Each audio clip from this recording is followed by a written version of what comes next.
இதிகாசபுராணாப்யாம் வேதம் சோமபிரம்மயேத் விவேத் கல்பஸ்ருதா வேதாக மாமயம் பிரதிரிஷ்யதி. வேதங்களும் உபனிஷத்துக்களும் பெருமை சேர்க்க வந்தவை.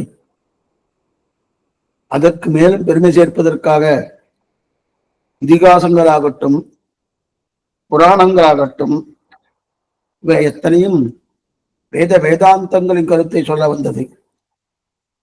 அதிலே ஒரு புராணம் ஸ்ரீமத் பாகவத புராணம் வியாச பகவானாலே அனுகிரகிக்கப்பட்டது. ஆச்சரியமானது. அதுவும் நம்முடைய வாழ்க்கை நெறியை சரியான முறையிலே கொண்டு போவதற்குண்டான ஒரு தன்மையை சொல்லக்கூடிய ஒரு கிரந்தம் தான் ஸ்ரீமத் பாகவதம். அதிலே நேற்றைய காலக்ஷேபத்திலே நாமசங்கீர்த்தனத்தின் வைபவத்தை சுக்கராச்சாரியர் பரீட்சித்துக்கு சொல்லிக் கொண்டு வருகிறார். அஜாமிலனுடைய கதை. ஏனென்றால் பரீட்சித்துக்கு ஒரு சந்தேகம் வந்துவிட்டு, லோகத்தில் என்னென்ன நரகங்கள் உண்டோ 22 நரகங்கள் என்று கணக்கு பண்ணியிருக்கிறார்கள். அதை காட்டிலும் மேம்பட்ட நரகங்கள் உண்டு. ஆனா அந்த 2 நரகங்களினுடைய தன்மையை பற்றி சொன்னான். சொன்னவன பயந்துட்டான் பரீட்சித்து.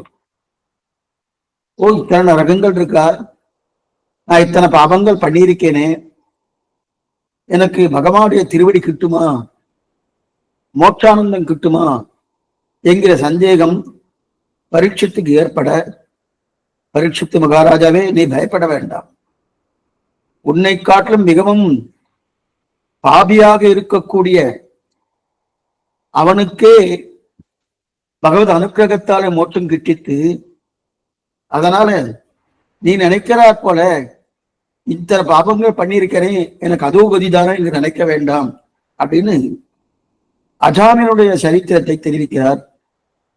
அஜாமிலன் பரம பிராமணோத்தமன், வைதிக சத்தையுடையவன். தன்னுடைய மனைவி என்ன, தன்னுடைய மக்கள் என்ன, இவர்களோடு நன்றாகத்தான் வாழ்ந்து கொண்டிருந்தான் சாஸ்திர சம்மதத்தோடு. அதிலே ஒரு நாள் தான் காட்டுக்கு போன போது, திரவியங்களை சேகரிக்க வேண்டும் என்பதற்காக காட்டுக்கு போன போது, அப்பொழுது ஒரு அதிரூப சுந்தரி காட்டிலே அவளை பார்க்க அவளிடத்திலே மோகம் கொண்டான் அஜாமினன். அவள் ஒரு தாசி. அந்த தாசியா இருந்தாலும் அவளுடைய அந்த சரீரத்திலே ஆசைப்பட்டு அவளுக்காகவே தான் இருக்க வேண்டும் என்று நினைத்து கொண்டு தன்னுடைய மனைவி என்ன, தன்னுடைய மக்கள் என்ன, இவர்கள் எத்தனையும் துறந்தான். அவளுக்காக என்னென்ன பண்ண வேண்டுமோ அத்தனையும் செய்தான். என்னென்றால் நேர்மையான முறையில் சம்பாதிக்கதை விட்டு விட்டான். குறுக்கு வழியில் சம்பாதிக்கிறான். பொய் சொல்ல ஆரம்பித்தான், திருட ஆரம்பித்தான். அது மட்டுமல்ல, அவளுக்காக எந்த தப்பையும் செய்வதற்கு தான் தயாராக இருந்தான். அத்தனை துர்மார்கன் ஆயிட்டான். அவனுக்கு கடைசி நாட்கள் வந்தது. அப்போது யமதூதர்கள் வந்து தன்னோட பாசக்கயிற்றாலே அவனுடைய இந்த நெஞ்சிலை போட்டு அவனை இழுத்து கொண்டு போவதற்காக வந்தார்கள். அந்த சன்னிவேஷத்தை அந்த அஜாமிலன் பார்த்தவுடனே அவனுக்கு ஒரு பயம் வந்துடுச்சு. அந்த பயத்தினாலே தன்னுடைய கடைசி பிள்ளையாக இருக்கக்கூடிய நாராயணன், அந்த நாராயணனை கூப்பிடுறார். நாராயணா நாராயணன் கூப்பிடுறார். கூப்பிட்ட உடனே அந்த நாராயணாமத்துக்கு உண்டான ஒரு மகிமையாலேயே விஷ்ணு தூதர்கள் அங்கு வந்து இவர்கள் யமதூதர்கள் போட்ட பாசக்கயிற்றை அந்த அஜாமனுடைய கழுத்திலே மேலே விடாமல் தடுத்து நின்றார்கள். நீங்கள் யார் தடுக்க கேட்டோன்னே, நாங்கள் விஷ்ணு தூதர்கள், இவன் நேர்மையானவன், பாகவதன், இவனை போய் நீங்கள் அனாவசியமாக இந்த மாதிரி காரியம் பண்ணுகிறீர்களே, உங்களுக்கு தர்மம் தெரியாதா என்று கேட்க, அப்பொழுது தர்மத்தை எல்லாம் சொல்கிறார்கள் யமதூதர்கள். இருப்பினும் இவன் நல்லவன், தார்மீகன், பரம பக்தன்னு சொல்லி வாதாடுறார். அந்த வாதாடும் போது அந்த வாதாடக்கூடிய தன்மையிலேயே என்ன எடுத்து இவாளுக்கு நீங்க இந்த மாதிரி பேசிட்டு இருந்தேன்னா உங்க யம தர்மராஜனுக்கு தான் ஆபத்து ஏற்படும். என்ன ஆபத்து என்றால், ஒரு குற்றமே செய்யாதவர்கள் கொண்டு தண்டனை கொடுத்தீர்களால் அது உங்க யம தர்மராஜனுக்கு பாவத்தை சேரும். அந்த பாவத்துக்கு உங்க தலைவர் ஆளாக வேண்டுமா? இந்த மாதிரியான சொன்ன உடனே அவளுக்கு என்ன தோணித்தன்னா, இது என்ன இது இந்த மாதிரி பேசிக்கிட்டு இருக்காரு இவரு. ஏன்னா தலைவர் நம்ம யம தர்மராஜா தானே, யம தர்மராஜாவுடைய நிலையில தான் நம்ம இருக்கிறோம். அப்படி இருக்கச்சே யம தர்மராஜாவுக்கும் பாபம் வருமா? பாபம் விட்டு அந்த பாபத்தை தண்டிப்பு கொடுவர் யார்? இந்த சந்தேகம் அவர் கேட்கிறது. அது மட்டுமல்ல, உங்க தலைவரே நீங்க போய் கேட்டு பாருங்கள், இந்த மாதிரி செய்தேன் அப்படின்னால் அவரும் ஒத்துக்கொள்ள மாட்டார் அப்படின்னு தெரிவித்தார். இப்ப நமக்கு ஒரு சந்தேகம் வரும். என்ன சந்தேகம்னா, வாழ்க்கையில தப்பெல்லாம் பூர்த்தியா பண்ணியிருக்கான், எத்தனை தப்பு பண்ணுமோ அத்தனை தப்பும் அஜாமினன் பண்ணியிருக்கான்.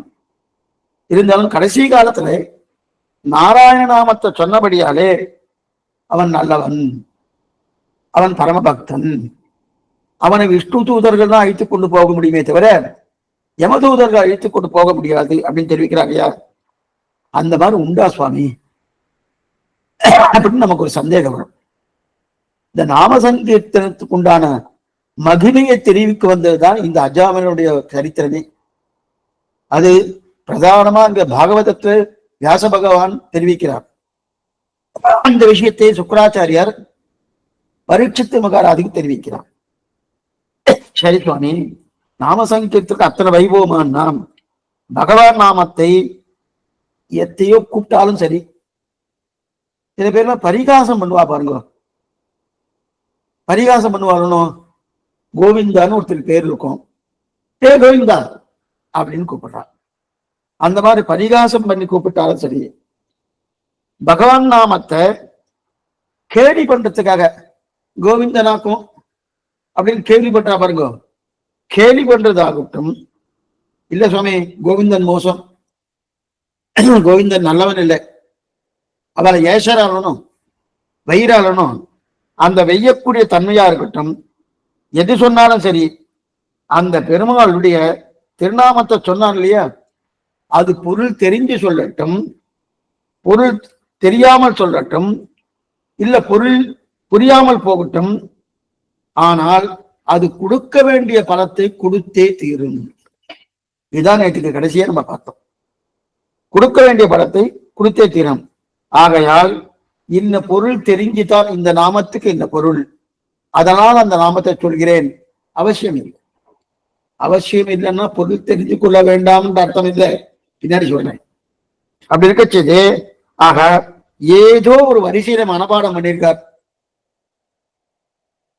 கேசவா, நாராயணா, மாதவா, கோவிந்தா, விஷ்ணு, மதுசூதனா, திரிவிக்ரமா, வாமனா, ஸ்ரீதரா, ரிஷிகேஷா, பத்மநாபா, தாமோதரன், இது ஒரு பண்ணப்படம் இருக்கா இல்லையா? அதுக்கெல்லாம் என்ன அர்த்தம் தெரியாது சுவாமி. ஆனா பொருளே தெரியல, அர்த்தமே தெரியல, அது பலத்தை கொடுக்குமா?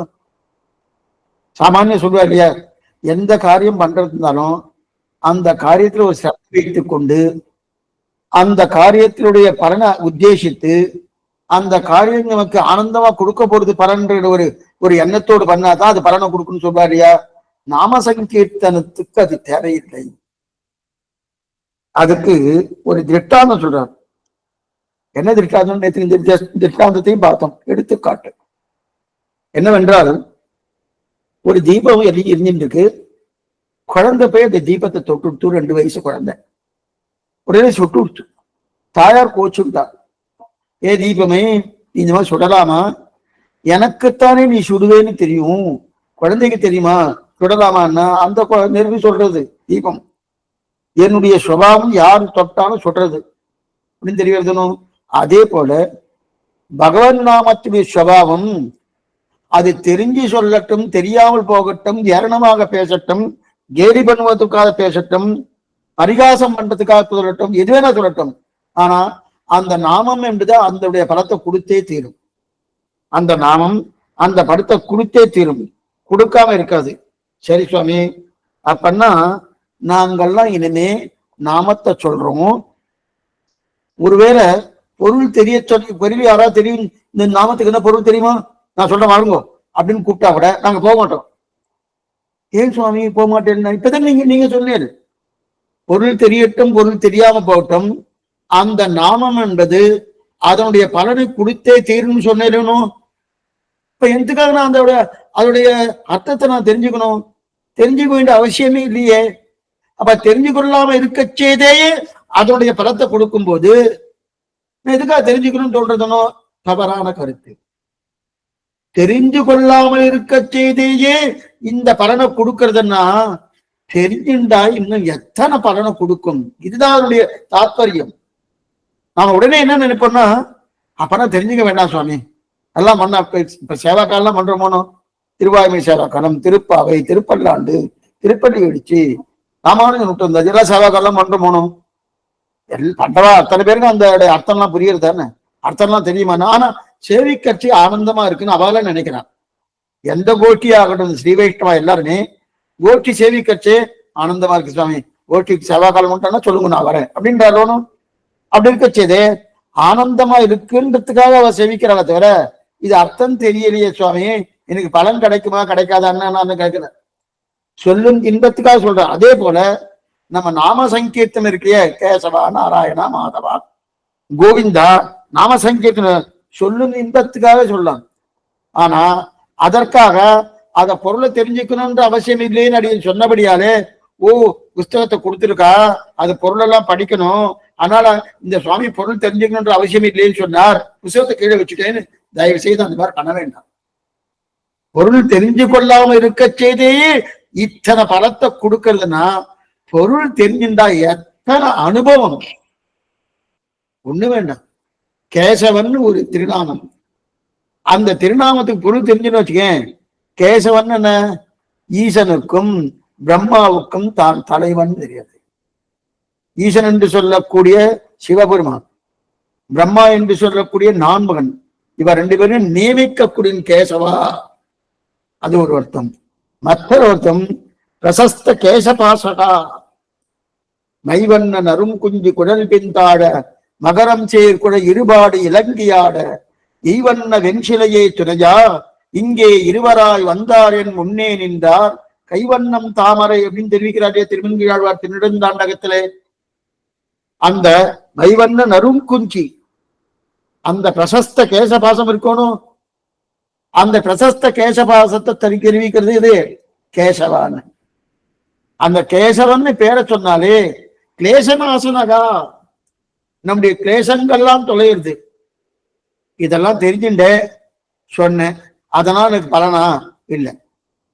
தெரிந்து கொள்ளாமல் நீங்க அந்த கேசவ நாமத்தை சொன்னால் கெடுமிடராயவெல்லாம் கேசவா என்ன நாளும் கொடுவினை செய்யும் கூற்றின் தமர்களும் குறுகையில்லா. ஆழ்வார் 10 திருவாவை தெரிவிக்கிறார். நம்முடைய இடர்கள் எல்லாம் கெடும், கேசவன் ஒரு தடவை சொன்னா போறோம், ஒரே ஒரு தடவை சொன்னா கூட போறோம், இடர்கள்லாம் தெரிவிக்கிறார் இல்லையா? அப்ப நாமத்தை சொல்றது முக்கியமே தவிர அதோட அர்த்தத்தை தெரிஞ்சுண்டமா தெரிஞ்சு கொள்ளலைன்றது பிரதானம் கிடையாது. ஆனா தெரிஞ்சு கொள்ளாமல் இருக்க செய்தேயே இத்தனை பலத்தை கொடுக்கறதுன்னா தெரிஞ்சுட்டா ஒரு அனுபவமே கிடைக்கிறது. எத்தனை அனுபவம் கிடைக்கிறது. இன்னைக்குமே ஒரு திருநாமத்தையோ ஒரு சேவா காலமோ பண்ணும்போது அர்த்தம் தெரிஞ்சுன்னு நம்ம சேவிக்கிறதோ, அர்த்தம் தெரிஞ்சு நம்ம நாம சங்கீர்த்தனம் பண்ணோம்னாலே அது கொடுக்கக்கூடிய ஆனந்தம் இருக்கு இல்லையா, அது அந்த ஆனந்தத்துக்கு மற்றொரு ஆனந்தமே. பகவானே முன்னாடி வந்த கூட இரு நாம சங்கீர்த்தத்துல இருக்கேன் அப்படின்னு சொல்லிடலாம். அத்தனை ஆனந்தத்தை கொடுக்கறது நாம சங்கீர்த்தனம். ஆக நாமக்கு எதற்காக சொன்னோம் முக்கியம் அல்ல, சொன்னோமான்னு முக்கியம். சொன்னோமான்னு முக்கியம். அப்ப அதை பலனா கொடுத்து விட போகிறது இல்லையா? ஏ பரீட்சித்து ராஜாவே மேலும் சொல்றேன்னு கேட்டுக்கோ, மேலும் சொல்றேன்னு கேட்டுக்கோ. ஏன்னா யமதர்மராஜா நீங்கெல்லாம் உங்க தலையில போய் கேளுங்க ஓட்டுறார். யமதர்மராஜாட்ட போய் கேளுங்கோ. யாரு? விஷ்ணு தூதர்கள் சொல்றா, யமதூதர்களே உங்க தலைவரை போய் கேளுங்கோ, நாங்கள் இந்த மாதிரி வந்தோம், அவர்களுக்கு இடையராக இருந்தோம், அவர்களுக்கு அனுக்கிரகம் பண்ணப்படாம பண்ணினோம் அப்படின்னு சொல்லுங்கோ. நிச்சயமா என்ன சொல்லுவா தெரியுமா, நீ வாழ்கிட்ட போகாதேன்னு சொல்லுவான். விஷ்ணு தூதர்கிட்ட போகாதே. அப்படிப்பட்ட பகவதோத்துன போகாதுன்னு தான் உங்க தலைவன்னு சொல்ல போறார் அப்படின்னு சொன்னார். இதெல்லாம் சொல்லி முடிச்ச உடனே இதெல்லாம் பார்த்துட்டு இருக்கான் அஜாமிலன். ஏன்னா அவனும் உயிரோடு தானே இருக்கான், அவனும் அவ வீட்டுன்னு போகலையே. இதெல்லாம் பார்த்துட்டு இருக்கான். பார்த்துட்டு இருக்கச்சே சொர்ணமயமான ஒரு விமானம் வருது, தங்கமயமான ஒரு விமானம். அந்த விமானம் வந்து அந்த விமானத்துல இருந்து அவரை உட்கார சொல்லிட்டான். யார?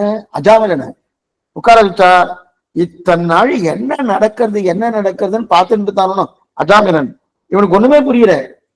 ஏன்னா இவன் வாழ்ந்த வாழ்க்கை என்ன, ஒரு தாசியிடத்திலே தன்னுடைய விருப்பத்துக்கு தகுந்த போல, தாசியின் விருப்பத்துக்கு தகுந்த போல இத்தனை வந்துட்டு தானோ. ஆனா இப்படி கேவலமான வாழ்க்கை வாழ்ந்து இருக்க செய்து எனக்காக 2 பேர் பேசுறாளே. எந்த 2 பேர்? ஒரு பக்கம் யமதூதர்கள், மற்றொரு பக்கம் விஷ்ணு தூதர்கள் பேசிட்டு இருக்காரு. இப்ப என்ன ஆனதுன்னா, இவ 2 பேரும் எனக்காக பறிஞ்சு பேசிட்டு இருக்காருனோ. ஒரு பக்கம் என்ன சொல்றா, இவன் பாபிஷ்டன், இவனுக்கு தண்டனை கொடுத்தே ஆகணும்ன்றா. மற்றொரு பக்கம் விஷ்ணு தூதர்கள், இவன் புண்ணியவான், இவன் பகவன் நாமத்தை சொன்னபடியாலே இவன் பகவானுடைய திருமையை பற்றக்கூடிய அருகதை படைத்தவன் அப்படின்னு தெரிவிக்கிறாரியா. இதெல்லாம் பார்த்த உடனே அவனுக்கு என்ன மனசு நிதானமா மாறுறது. இப்பதான் நீங்க நன்னா கேட்கணும். ஏன்னா இந்த கதையை நான் யாருக்கிட்ட சொன்னாலும் உடனே சட்டுன்னு ஒரு கேள்வி கேட்பான். என்ன கேள்வி கேட்பேன்னா, சுவாமி வாழ்க்கையில எத்தனை தப்பு பண்ணாலும் கடைசி காலத்துல நாராயணன் பேர் சொல்லியாச்சுன்னா அந்த தப்பெல்லாம் இல்லாம போயிட்டு எனக்கு மோட்சம் கிடைச்சிடும் அப்படின்னு ஒரு தவறான ஒரு எண்ணத்தை உருவாக்குவதற்குண்டான வாய்ப்புகள் இருக்கு.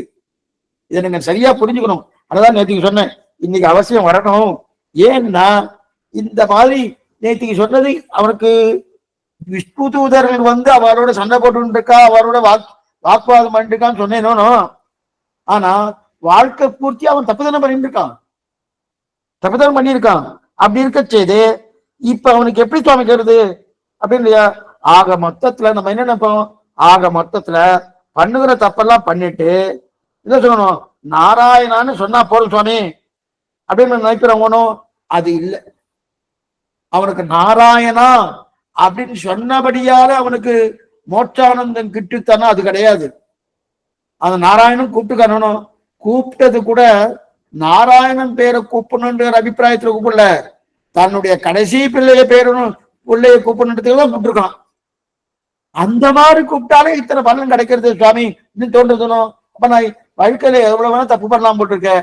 அப்ப இந்த நாம சங்கீர்த்தனம் தப்பு பண்றதுக்கு அட்டாட்சி பத்திரமானு தோணும்.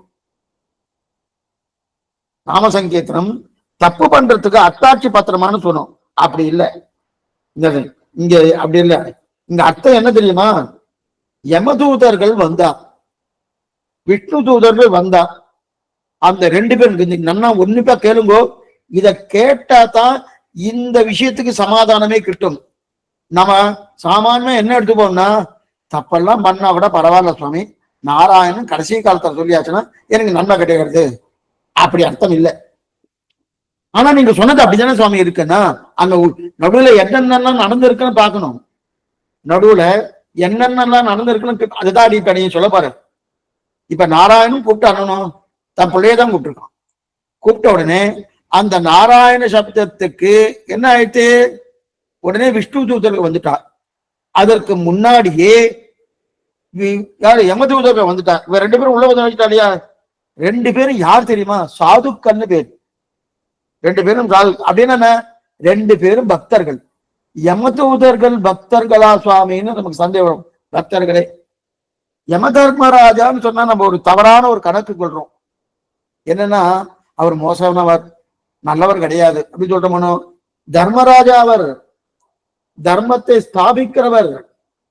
2வது நாம என்ன யம தர்மராஜா பார்த்தாலும் நமக்கு பயமா இருக்கு சுவாமி, அடிப்பாரு உடைப்பாரு குட்டுவாரு என்னென்னோ பண்ணுவாருன்னு சொல்றோமோ. இங்க இருந்து ஒரு ஜீவாத்மா நரக்கணவுக்கு போறதுன்னா முதல்ல வருத்தப்படுறது யாருன்னா யம தர்மராஜன் தான். ஓ இப்படி வந்திருக்கானே இவன் மனுஷனா பிறந்து அரிது மானிடரா பிறத்தல் அரிதுன்னு சொல்லியிருக்க செய்து மனுஷனா பிறந்து சரணாகதி பண்ணியோ அல்லது பக்தி மார்க்கத்தாலேயோ பகவான் திருவடிகளை பற்றதை விட்டுட்டு இங்க வந்து சேர்ந்திருக்காங்க. முதல் வருத்தப்படுறது யாருன்னா யம தர்மராஜா. தர்மராஜன் அவருக்கு தர்மத்தை தவிர மத்தொன்று தெரியாது. அந்த யம தர்மராஜன் தான் விதுராழ்வானாக அவதாரம் பண்ணார். அதான் அவரும் தர்ம நிலையிலே இருந்திருக்கார். இருக்கட்டும், அப்படி இருக்க செய்து இப்ப என்ன ஆயிடுத்து, அவ ரெண்டு பேரும் வந்தாரணும். வந்தா உடனே அவ ரெண்டு பேரும் சாதுக்கள், பக்தர்கள். அவ பக்தர்கள். யார் அந்த பக்தர் வந்த உடனே இப்ப பக்தர்களுடைய சமாகம் கிடைச்சிருத்து யாருக்கு? அஜாமிலனுக்கு. சாது சமாகம் தான் ரொம்ப முக்கியம். பக்தர்களுடைய சாது சமாகம் கிடைச்சிருக்குன்னா ரெண்டு பேரும் பக்கத்துல நிக்கிறாரணும். அதுக்குதான் அடிக்கடி சொல்லுவேன், நம்ம சன்னதியை விட பாகவதர்களுடைய அருகில் இருக்கிறது தான் என்னைக்குமே உத்தேசம், என்னைக்குமே ரொம்ப நல்லது. என்ன சாது சமாகம், பக்தர் குழாங்களாய் அடியீருடன் கூடி நின்று ஆடுமினே, அடியார் குழாங்களையே உடன் கூடுவது என்றுகளோ, கூடியிருந்து குளிர்ந்து. எத்தனை பாசனம், ஒரு பாசனமா ரெண்டு பாசனமா? அப்ப எல்லாரோடையும் கலக்கணும். அது யார் இருக்கணும்? ஸ்ரீ வைஷ்ணவ திரளோடு கலக்கணும். பொலிக பொலிக பொலிக போயிற்று வள்ளுயிர் சாபம் ஆழ்வார் தெரிவிக்கிறாரணும். அப்ப அந்த ஸ்ரீ வைஷ்ணவ திரளோடு கூடணுமோ, அந்த திரர்களோடு கூடியிருக்கக்கூடிய தன்மை கிடைச்சிருத்து. யாருக்கு? அஜாமிலனுக்கு கிடைச்சிருத்து, பக்கத்துல இருக்கிறா. அப்ப அந்த பாகவத சம்பந்தம் வந்துட்டு. பாகவத சம்பந்தம் என்ன? சாது சமாகமான பக்தர்களுடைய சேர்க்கை, பக்தருடைய சேர்க்கை வந்துட்டு. பக்தர்களோடு சேர்ந்தான எடுத்துமாகும் நம்முடைய தீ எண்ணத்தை மாத்தி நல்ல எண்ணத்தை கொடுத்துரும். அப்படின்னு அடிக்கடி இதான் சொல்லிட்டு இருக்கேன். பகவான் கூட இரண்டாம் பட்சம் தான், பாகவதா தான் பிரதானம். பாகவதோடைய கூடுவது. அதனாலதான் அநேகமா இன்னைக்கு நிறைய யாத்திரை எல்லாம் பாருங்க. யாத்திரையில போய் திவ்ய தேசம் சேவிக்கிறோமோ இல்லையோ, அந்த யாத்திரையில பகவானோடு பாகவதர்களோடு கலந்து இருக்கோமோனோ, அதுவே பெரிய நன்மை.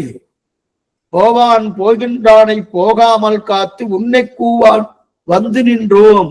அந்த இடத்துல பெரிய வார்த்தை இதுதான் எடுத்திருக்காரு திருப்பாவாயில. அப்படின்னு என்ன அர்த்தம்? அவளோடு கலந்து பரிமாறுறதே போறோம், மத்தது தேவையில்லை. மத்ததெல்லாம் கிடைக்கட்டும், கிடைக்காம போட்டோம். பாகவத சம்பந்தம் வேணும். என்ன சம்பந்தம் வந்தா என்ன சுவாமி ஆகும்? என்னுடைய தீய எண்ணங்கள் எல்லாம் தொலைஞ்சிடும். அது என்னமா சுவாமி தொலையும்? தொலையுமான தொலையும். நல்ல எண்ணங்கள் உருவாகும். தீய எண்ணங்கள் போய் நல்ல எண்ணங்கள் கொடுக்கும் இல்லையா? இந்த ரெண்டு பேரும் இவருக்கு இருந்தனே, இவனுக்கு நல்ல எண்ணங்கள் வந்துருத்து. நல்ல எண்ணங்கள் வந்தனே, இத்தனை நாள் தப்பா வாழ்ந்த வாழ்க்கைய நான் பறிந்து கொண்டு என்ன நினைக்கிறான்? இத்தனை நாள் நான் தப்பா வாழ்ந்தேனே, அஜாமன் நினைக்கிறான். இத்தனை நாட்கள் நான் தப்பாக வாழ்ந்தேனே. அந்த தப்பாக வாழும் போது இவனுக்கு அந்த எண்ணம் வந்துருத்தா? அந்த எண்ணம் வந்திருந்தா தன்னுடைய மனைவியிட்ட வந்திருப்பானோ? வரலையே. அந்த தாசியுடைய திருவடியிலேயே விழுந்துட்டு இருந்தானோ, அவ காலிலே விழுந்துட்டு இருந்தானோ? என்ன காரணம்? தப்பான எண்ணம் இருக்கு. சாது சமாகமாவுடைய சம்பந்தம் கிடைக்கல, பக்தருடைய சம்பந்தம் கிடைக்கல. பக்தருடைய சம்பந்தம் கிடைச்ச உடனே தீய எண்ணம் போயிடுத்து, ஒரே நல்ல எண்ணம் வந்துட்டு. நல்ல எண்ணம் வந்தோடனே நான் இவ்வளவு தப்பு பண்ணியிருக்கேன், இவ்வளவு தப்பு பண்ணியிருக்க செய்தை இப்பதான் புரிஞ்சுக்கிறாங்க. இவ்வளவு தப்பு பண்ணியிருக்க செய்தையும் எனக்காக பரிந்து விஷ்ணு தூதர்கள் பேசுற இதெல்லாம் பார்த்துட்டே இருக்கான். எல்லாத்தையும் பாக்குறான் அஜாமிலன்.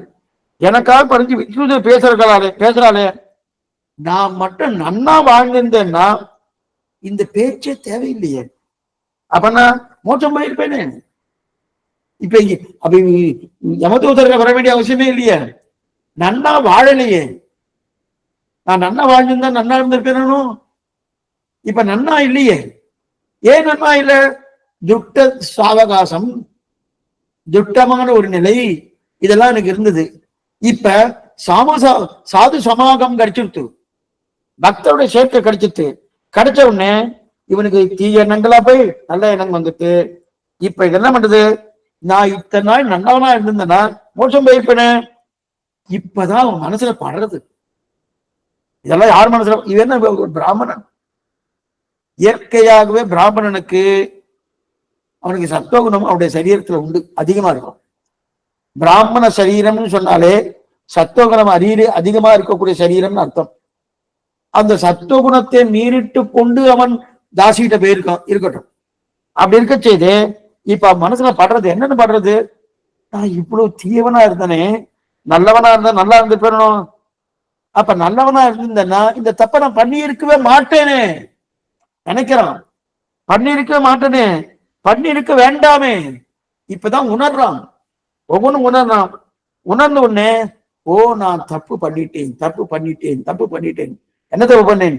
தாசி இடத்துல வந்தது, என்னுடைய மனைவி விட்டது, என்னுடைய மக்களை விட்டது, சாஸ்திர சம்மதமாக இருக்கக்கூடிய காரியங்களை செய்யாது இருப்பது, எது கூடாதுன்னு சொல்லிட்டு அதெல்லாம் செய்தது, இப்படிப்பட்ட தப்ப பண்ணினேனே. இப்ப உணர்ந்தான். உணர்ந்த உடனே இப்ப 2 நடந்திருக்கு. தப்ப பண்ணினேன், நான் பண்ணினது தப்புன்னு உணர்ந்துட்டான். உணர்ந்த உடனே அதுக்கு அடுத்தபடியா வருந்தினான். ரொம்ப முக்கியம். உணர்ந்ததோடு நிற்காமல் வருந்தினான் இல்லையா? வருந்தின உடனே இப்ப 2 நடந்திருக்கு. என்ன நடந்ததுன்னா, முதல்ல நாமங்களை சொன்னான். சுவாமி நாமங்கள் அவன் சொல்லல சுவாமி, தம் புள்ள பேரதுன்னு கூப்பிட்டுருக்கான், கடைசி புள்ள பேரதுன்னு கூப்பிட்டுருக்கானா, வாஸ்துவம் தான், உண்மைதான். இருந்தாலும் அது அந்த புள்ள பேருக்கு நாராயணன் பேராச்சு. அதனால்தான் நாம அடிக்கடி அடியேன்னு சொல்லுவேன், இந்த பேர் வைக்கிறாங்க பாருங்க, அதுக்குன்னு ஒரு புஸ்தகம் எல்லாம் போட்டு என்னென்ன திஷு புஷு என்னென்னோ பேர் வச்சுக்கிறார்.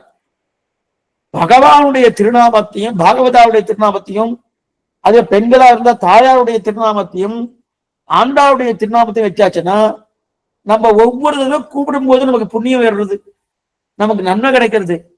அதுவே நாம சங்கீர்த்தனமா இருக்கு, நமக்கு தெரியாமே நன்மை கிடைக்கிறது பாருங்க. இப்போ ஒருத்தருக்கு நரசிம்மன்னு பேரு, நரசிம்மான்னு கூப்பிட்டேன், பகவான் தன்னைதான் கூப்பிடுறேன்னு நினைக்கிறேன். இல்ல நரசிம்மனுடைய நண்பர் அவரை கூப்பிட்டு இருக்கேன். என் பிள்ளைக்கு ராகவன் பேரு, ராகவன் கூப்பிட்டு இருக்கேன், பிள்ளையதான் கூப்பிட்டு இருக்கேன். ஆனா பகவான் என்னத்தான் கூப்பிட்டாரு அவர் நினைக்கிறார் இல்லையா? அதனால பேரை வைக்கும் போது பகவன் திருநாமத்தை வைக்கணும். அது நிறைய இருக்கு. பீஷ்மாச்சாரிய 1000 திருநாமங்கள், விஸ்வம் விஸ்வம் வசத்காரகா பூத பவ்ய பவ பிரதுகூர்னு 1000 திருநாமத்தை கொடுத்திருக்கார். அதை விட்டுட்டு இதுக்கு சொல்ல வந்தேன்னா, அப்ப அந்த பேரை சொன்ன உடனே இவன் பேரை சொல்றதுக்காக கூப்பிட்டுருக்கான், அவனை கூப்பிடுறதுக்காக கூப்பிட்டுருக்கான். ஆனா அதுவே நன்மையாக வைத்துக் கொண்டு இப்ப இவன் மனசுல படுறது, இவ்வளவு தூரம் ஒண்ணுமே இல்லாத என் பிள்ளையத்தான் கூப்பிட்டேன், அதுவும் பயந்து கூப்பிட்டேன். இந்த பயந்து கூப்பிட்டதற்கு இவன் விஷ்ணு தூதர்கள் வந்து இவ்வளவு தூரம் பரிந்து எனக்காக பேசுறாளே, நான் மட்டும் ஒழுங்கா இருந்திருந்தேன்னா எப்படி எவ்வளவு நன்மை கிடைச்சிருக்கும் அப்படின்னு அதை உணர்ந்து இப்ப வருந்துறான். இப்ப வருந்தபடியாலே இப்ப 2 விஷயம் கிடைச்சிருக்கு. ஒண்ணு, நாமங்களை சொன்னா, நாமங்களை சொன்னபடியாலே முக்தி கிடைக்கலை. கொஞ்சம் நல்லா புரிஞ்சுக்கணும். நாம சங்கீர்த்தனமே நேரடியா நமக்கு மோட்சத்தை கொடுக்குமானா கொடுக்காது. இது நம்முடைய சம்பிரதாயத்துல பிரதான பிரதிதந்திரம். இது நாம் பகவானுடைய அனுகிரகத்தால் தான் முக்தியே தவிர மோட்சமே தவிர, நாம சங்கீர்த்தனம் மோட்சம். இப்ப சகஸ்ரநாம பாராயணம் பண்ண மோட்சம் கிடைக்குமா? அது மோட்சத்துக்கு உண்டான ஒரு வழியை வகுத்து கொடுக்குமே தவிர அதுவே டைரக்டா சரணாகதி போல கிடையாது. அது சரணாகதி டைரக்டா மோட்சத்தை கொடுக்கும். அந்த மாதிரி சரணாகதின்னு என்னது? பகவான் திருவடி, மற்றது கிடையாது. அவர் திருவடி தான் பிரபக்தி கொண்டு பகவானுடைய திருவடியே தான். அப்படி இருக்க செய்து அந்த திருவடியை பத்தினா நமக்கு மோட்சம் கிடைக்கிறது.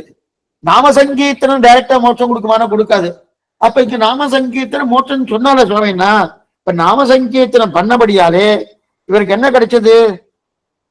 அது முக்தி கிடைக்கல. நாமங்களை சொன்னபடியாலே பக்தர்கள் பக்கத்துல வந்துட்டா. நல்லா புரிஞ்சுக்கோ, பக்தர்கள் பக்கத்துல வந்துட்டா. வந்த உடனே 2 பேருடைய சமாகம் கிடைச்சது. ஒண்ணு விஷ்ணு தூதர்கள், மத்தொன்னு யமதூதர்கள். சரி சுவாமி, விஷ்ணு தூதர்கள் புரியறது, யமதூதர்கள் அவாவ பாகவதால் தான். நாம என்ன நினைச்சோம், அவள் கோரை பற்கள்லாம் இருக்குமே சுவாமி, பார்க்கறதுக்கு கொடூரமா இருக்கான்னா அவாவுடைய காரியம் அது, அவாவுடைய வேலை அது. அதனால அவளுடைய சுரூபம் அந்த மாதிரி இருக்கு. ஆனா அவளும் தர்மத்துக்கு கட்டுப்பட்டு தான் இருப்பவர்கள், பகவன் நாமத்தை சொல்லக்கூடியதா இருப்பார்கள், தர்மத்துக்கு கட்டுப்பட்டு தான் இருப்பார். அப்படி செய்து அதனால இவளுக்கு அவ 2 பேருடைய சமாகம் கிடைச்சது. பக்த சமாகம் கிடைச்சாலே, அதாவது பக்தனுடைய சேர்க்கை கிடைச்சபடியாலே உடனே என்ன, கெட்ட புத்தி போயிடுது, நல்ல புத்தி வந்துடும். இது ரொம்ப முக்கியம். நமக்கு பிரியத்துக்காக ஒரு விஷயம் சொல்றேன். எனக்கு இதுல கொஞ்சம் நல்லா தெரிஞ்சுன்றதான் நல்ல விஷயம். நம்ம சில பேர்லாம் ஒரு சஞ்சலப்பட்டு இருந்துட்டு இருப்பா. நம்ம என்ன பண்றதுன்னு புரியல, இப்படி பண்றதா அப்படி பண்றதா, எனக்கு ஒண்ணுமே புரிய மாட்டேன்றது, இந்த மாதிரி ஒரு குழப்பமா இருக்கு, என்ன பண்ணலாம் ஏது பண்ணலாம்னா அந்த மாதிரி நேரத்துல பாகவதாவோட மத்தியில இருந்துட்டு பாகவதால்னா ஸ்ரீ வைஷ்ணவா அவ மத்தியில இருந்துட்டேன்னா உங்களுக்கு ஒரு தெளிவான ஒரு சிந்தனை ஏற்படும். தெளிவான சிந்தனை வந்துருக்குன்னு வச்சுங்க, அப்ப என்ன நல்ல புத்தி வந்துருக்குன்னு அர்த்தம். நல்ல புத்தி வந்துடுனே, நல்ல புத்தி வந்துருத்துன்னா என்ன ஆகும்? இப்ப அதே போலதான் இருக்கு. அஜாமனுக்கு நல்ல புத்தி வந்துருத்து. எதனால? நாராயண நாமத்தை சொன்னான், சொன்னபடியால விஷ்ணு தூதர்கள் வந்துட்டா, அதுக்கு முன்னாடி யமதூதர்கள் வந்துட்டா, அவ ரெண்டு பேருடைய சம்பந்தம் கிடைச்சிட்டு, கிடைச்சபடியாலே தீய புத்தி போய் நல்ல புத்தி வந்துட்டு, நல்ல புத்தியாலே பண்ணின தப்புக்கு பச்சாத்தாபம், தப்பு பண்ணினோன்னு வருத்தினான் இல்லையா? என்னைக்குமே பண்ணின தப்புக்கு பச்சாத்தாபம், பண்ணிட்டேனே பண்ணிட்டேனே பண்ணிட்டேனே நம்ம வருந்தணும். அந்த வருத்தம் இருக்கு இல்லையா, அந்த வருந்தி இனிமே பண்ண மாட்டேங்கிற ஒரு எண்ணம் நமக்கு வந்துருச்சுன்னா பகவான் மன்னிச்சுடுறான், உடனே மன்னிச்சுறான். வருந்துறான் இல்லையா? அந்த மனிதனு தப்பு பண்ணினாய், நல்லா புரிஞ்சுக்கோ, தப்பு பண்ணினாய் என்று வருந்தினால் பகவான் பாபத்தை தொலைச்சு மோட்சத்தை கொடுத்துறான். நம்ம அது கூட வருந்துறது கிடையாது. அது என்னமா சுவாமி, நான் பண்ண வேண்டியது தானே பண்ணேன் அப்படின்னு நினைக்கிறவனும் தப்பு பண்ணியாச்சுன்னா வருந்தணும். வருந்தணும். தெரிஞ்சே தப்பு பண்ணாச்சுன்னா, தப்புன்னு தெரியுது, தப்புன்னு தெரிஞ்சு அந்த அந்த தப்பை பண்ணலாமா? பண்ணப்படாது. ஆனா தெரியாதனத்தால பண்ணிட்டேன். இது தேகாவசானே முக்தி சியாத். 6 வார்த்தை திருக்கச்சனமிக்கு சொன்னார் தேவபெருமாள். அகமேவ பரந்தத்துவம், தரிசனம் பேதேவச்ச, உபாயேஷு பிரபத்தி சியாத், அந்திமஸ்மிருதி வர்ஜனம், தேகாவசானே முக்தி சியாத், பூர்ணாச்சாரிய சமாசிரயான்ற 6 வார்த்தைகள். அதுல தேகாவசானே முக்தி சியாத் 5வது வார்த்தை. இந்த தேகம் விழுந்த உடனே உனக்கு முக்தினாரு. அப்ப எப்படி சுவாமி முக்தி கிடைக்கிறதுன்னா, பாப்பம்லாம் தொலைக்கணுமோனு. அந்த பாபம் தொலைக்கிறது எப்படி தொலைக்கிறான்னா, தெரிஞ்சே பண்ண பாபத்துக்கு என்ன சுவாமின்னா தண்டனை உண்டு. ஆனா தெரிஞ்சு பண்ணியிருக்கான், ஆனா வருத்தப்பட்டான். தெரிஞ்சு பண்ணினான், வருத்தப்பட்டான். அப்ப அந்த பகவான் பார்த்து அவரை மன்னிக்கிறார். பகவான் பார்த்து மன்னிக்கிறார் இல்லையா? தப்பு பண்ணினோம்னு நம்ம வருத்தப்பட்டாலே அதான் பశ్చాத்தாபப்படுறதுன்னு பேரு. பశ్చాத்தாபப்படுறதுன்னு பேரு. பశ్చాத்தாபம் பண்ணினாலே பகவான் அந்த பாபத்தை எல்லாம் தொலைச்சிடுறான். அதாவது நாராயண நாமத்தை சொன்னபடியாலே, மறுபடியும் சொல்ல என்ன கேட்டுக்கோ. ஏன்னா இதை சொல்லும் போதே உங்களுக்கு என்ன தோணும்? அப்ப வாழ்க்கையில என்ன வேணா தப்பு பண்ணலாம் போல் இருக்கு சுவாமி. நாம சங்கீர்த்தனம் நமக்கு இருக்கு சுவாமி. நாம சங்கீர்த்தனம் கையில வச்சுட்டு நான் என்ன வேணா தப்பு பண்ணிக்கலாம். அதுக்கப்புறம் கடைசி காலத்துல நாம சங்கீதம் பண்ணியாச்சுன்னா எனக்கு எல்லா தப்பும் கிடையாது, எல்லாம் போயிடுது. அது அர்த்தமே இல்லை இந்த கதையில. இந்த என்ன பாத்துங்க, அது அர்த்தமே கிடையாது. அந்த தப்பை உணரணும், தப்பு பண்ணிட்டேன்னு வருந்தணும். அந்த வருத்தம் உண்மையா இருக்கணும். பாடிய இதை சொல்லிட்டு இருக்கணும். ஒருத்தர் என்ன பண்ணாரு, வேணுன்ட்டு என்ன பண்ணாரு, பரீட்சை பண்றதுக்காக நான் வேணுட்டு தப்பு பண்றேன் பண்ணிட்டேன். பண்ணி முடிச்சுட்டு அவர் கடைசிக்காக வந்துடுச்சு, இனிமே தப்பெல்லாம் பண்ண மாட்டேன் சுவாமி, ஆனா நான் நல்லவனா மாறிட்டேன், இனிமே நாராயணன்னு சொல்றேன், எனக்கு மோட்சம் கிடைக்குமான்னா கிடைக்காது. இத்தனை நீங்க அதைத்தானே சுவாமி சொன்னேன். இதை ஒரு அஜாவினனுக்கு அவன் தப்பு பண்ணினா, இப்ப வருந்தினா, வருந்தவனா மோட்சத்தை கொடுத்தான்னா அது அத்தனையும் உண்மையா இருக்கு. இவர் என்ன, இவர் புரியத்துக்காக சொல்றேன், ஏகாதசி நீங்க சாப்பிடப்படாது, சாப்பிடப்படாது. ஆனா எனக்கு சாப்பிடணும்னு தோன்றது, சாப்பிடணும்னு தோன்றது. ஆனா இதுல ஒரு விதிவிலக்கு கொடுத்துருக்கா. என்னன்னா, சன்னதிக்கு போகணும்னா சன்னதி பிரசாதம் கொடுத்தாச்சுன்னா சாப்பிட்டு தான் ஆகணும், ஒரு வழி கிடையாது. ஏதோ கொஞ்சம் எடுத்துக்கலாம், சாப்பிட்டு தான் ஆகணும். அதனால என்ன பண்றாரு ஏகாதசி சுவாமி, இவர் நெத்தியும் சன்னதிக்கு போக மாட்டாரு. அன்னைக்கு வேணுன்ட்டு சன்னதிக்கு போயிட்டு, அன்னைக்கு ஏதோ திருநட்சத்திரம் வந்துட்டு அன்னைக்கு பிரசாதம் கொடுக்க போறா, நிறைய பேர் வாங்கி சாப்பிடலாம்னா அது தவறு. அப்ப அந்த பிரசாதம் வாங்கிக்கூடாதா? வாங்கிக்கலாம். உங்களுடைய எண்ணம் தவறுன்னு சொன்னேன். நீ நிக்கவே போயின்னு இருக்க செய்து அன்னைக்கும் போயிருக்க, அன்னைக்கு பிசாசம் வாங்கி சாப்பிட்டா ஒன்னும் தவறு கிடையாது. நிச்சயம் போகாம அதுக்கு அதே போல நான் இருக்கிற பாபத்தெல்லாம் நான் பண்ணுவேன். ஆனா அஜாமில சரித்திரத்துல இருக்கக்கூடிய ஒரு ஒரு சன்னிவேஷம் இருக்கணும். அந்த சன்னிவேஷத்துக்கு தகுந்தா போல கடைசி காலத்துல நான் நாராயணன் சொல்லுவேன், கொடுக்க மாட்டேன். அது அஜாமில உண்மையா இருந்தான், தான் உண்மையா வருந்தினான். ஏன்னா ரெண்டு வாக்குவாதத்தை பாக்குறான். விஷ்ணு தூதர்கள் பேசுறதையும் பார்க்கறான், அதே போல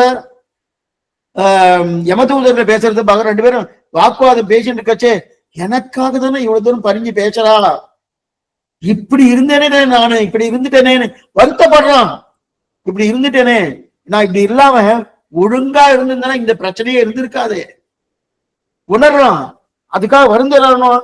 அந்த வருத்தமும் உணர்வும் உண்மையா இருக்கணும். ஆனா நான் வேணும்ட்டே இருந்துட்டு அதுக்கப்புறம் நான் அதற்கு ஒரு பாசாங்க போல பண்ணினேன்னா அது உண்மை இல்லை, அது உண்மை கிடையாது. அதான் சொல்லிருக்கேன். ஆக அதனால வருந்தினான்.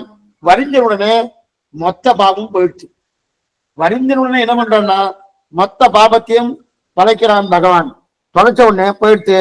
அப்ப போன உடனே என்ன, இத்தனை நாள் இவ்வளவு தப்பு பண்ணிருந்தேன்னு சொல்லிட்டு விஷ்ணுதர் பரிந்து பேசினா இல்லையா, அந்த பரிந்து பேசினதுக்கு எது காரணம்? நாம வைபவம். பகவானின் திருநாமத்தை எப்போதும் வாயால சொல்லிட்டே இருக்கணும், எப்போதும் வாயால சொல்லிருக்கணும்.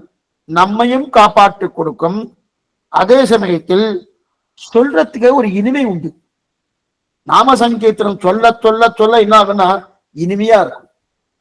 எத்தனை சொன்னாலும் இனிமையா இருக்கும். நாம சொல்லிட்டே இருக்கலாம், எத்தனை தடவை சொல்லணும். ஏன்னா இது சொல்றதுக்கு என்னன்னா, ஒரு தடவை ஒரு நாமத்தை ஏன் திருமாலிருஞ்சோல மலை என்றேன் என்ன, திருமால் என் நெஞ்சு நிறைய புகுந்தான். ஆழ்வார் பாசனமே இருக்கு, நிறைய பாசனம் இருக்கு. இதுக்குன்னு ஒரு பாசனம் ரெண்டு பாசனம் நிறைய பாசனங்கள் இருக்கு. அப்படி கட்சி அவ்வளவு இனிமையா இருக்கணும்னு அந்த சரி சுவாமி அவருடைய நாமாக்கள், அவருடைய பாசனங்கள், அவருடைய ஸ்லோகங்கள் இனிமையா இருக்குமான்னா இருக்குமே. ஸ்ரீ வல்லபேதி வரதேதி தயாபரேதி பக்த பிரியேதி பவலுண்டன கோபிதேதி நாதேதி நாத சயதேதி ஜெகன்னிவாசையே தியாபாபதிம் பதிபதம் குருமா முகுந்தா. இது குலசேகர ஆழ்வார் முகுந்த மாலையிலே பிரார்த்திக்கிறார். ஸ்ரீ வல்லபேதி வரதேதி தயாபரேதி பக்த பிரியேதி பவலுண்டன கோகிதேதி.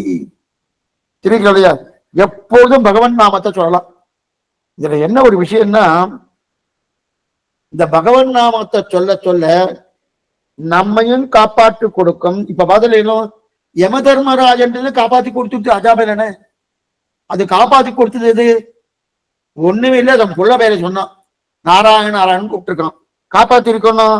அப்ப எதெல்லாம் நம்ம என்ன பார்த்துக்கோ, எதெல்லாம் நம்ம காப்பாத்துறதோ அதெல்லாம் இனிமையா இருக்குன்ற அவசியம் இல்லை.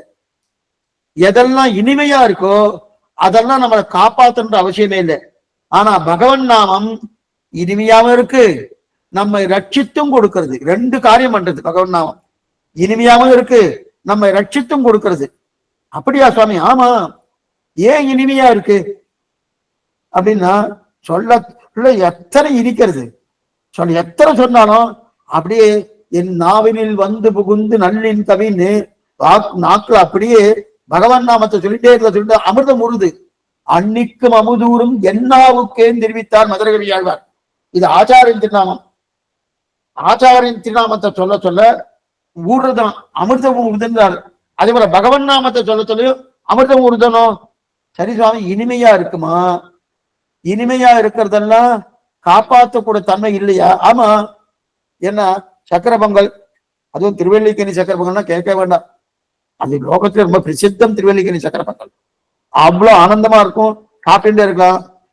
யாரோ வந்துட்டா திருடாலாம், நான் பயந்து உள்ள ஓடிட்டேன். சக்கர பொங்கல் என்ன ரட்சிக்குமா?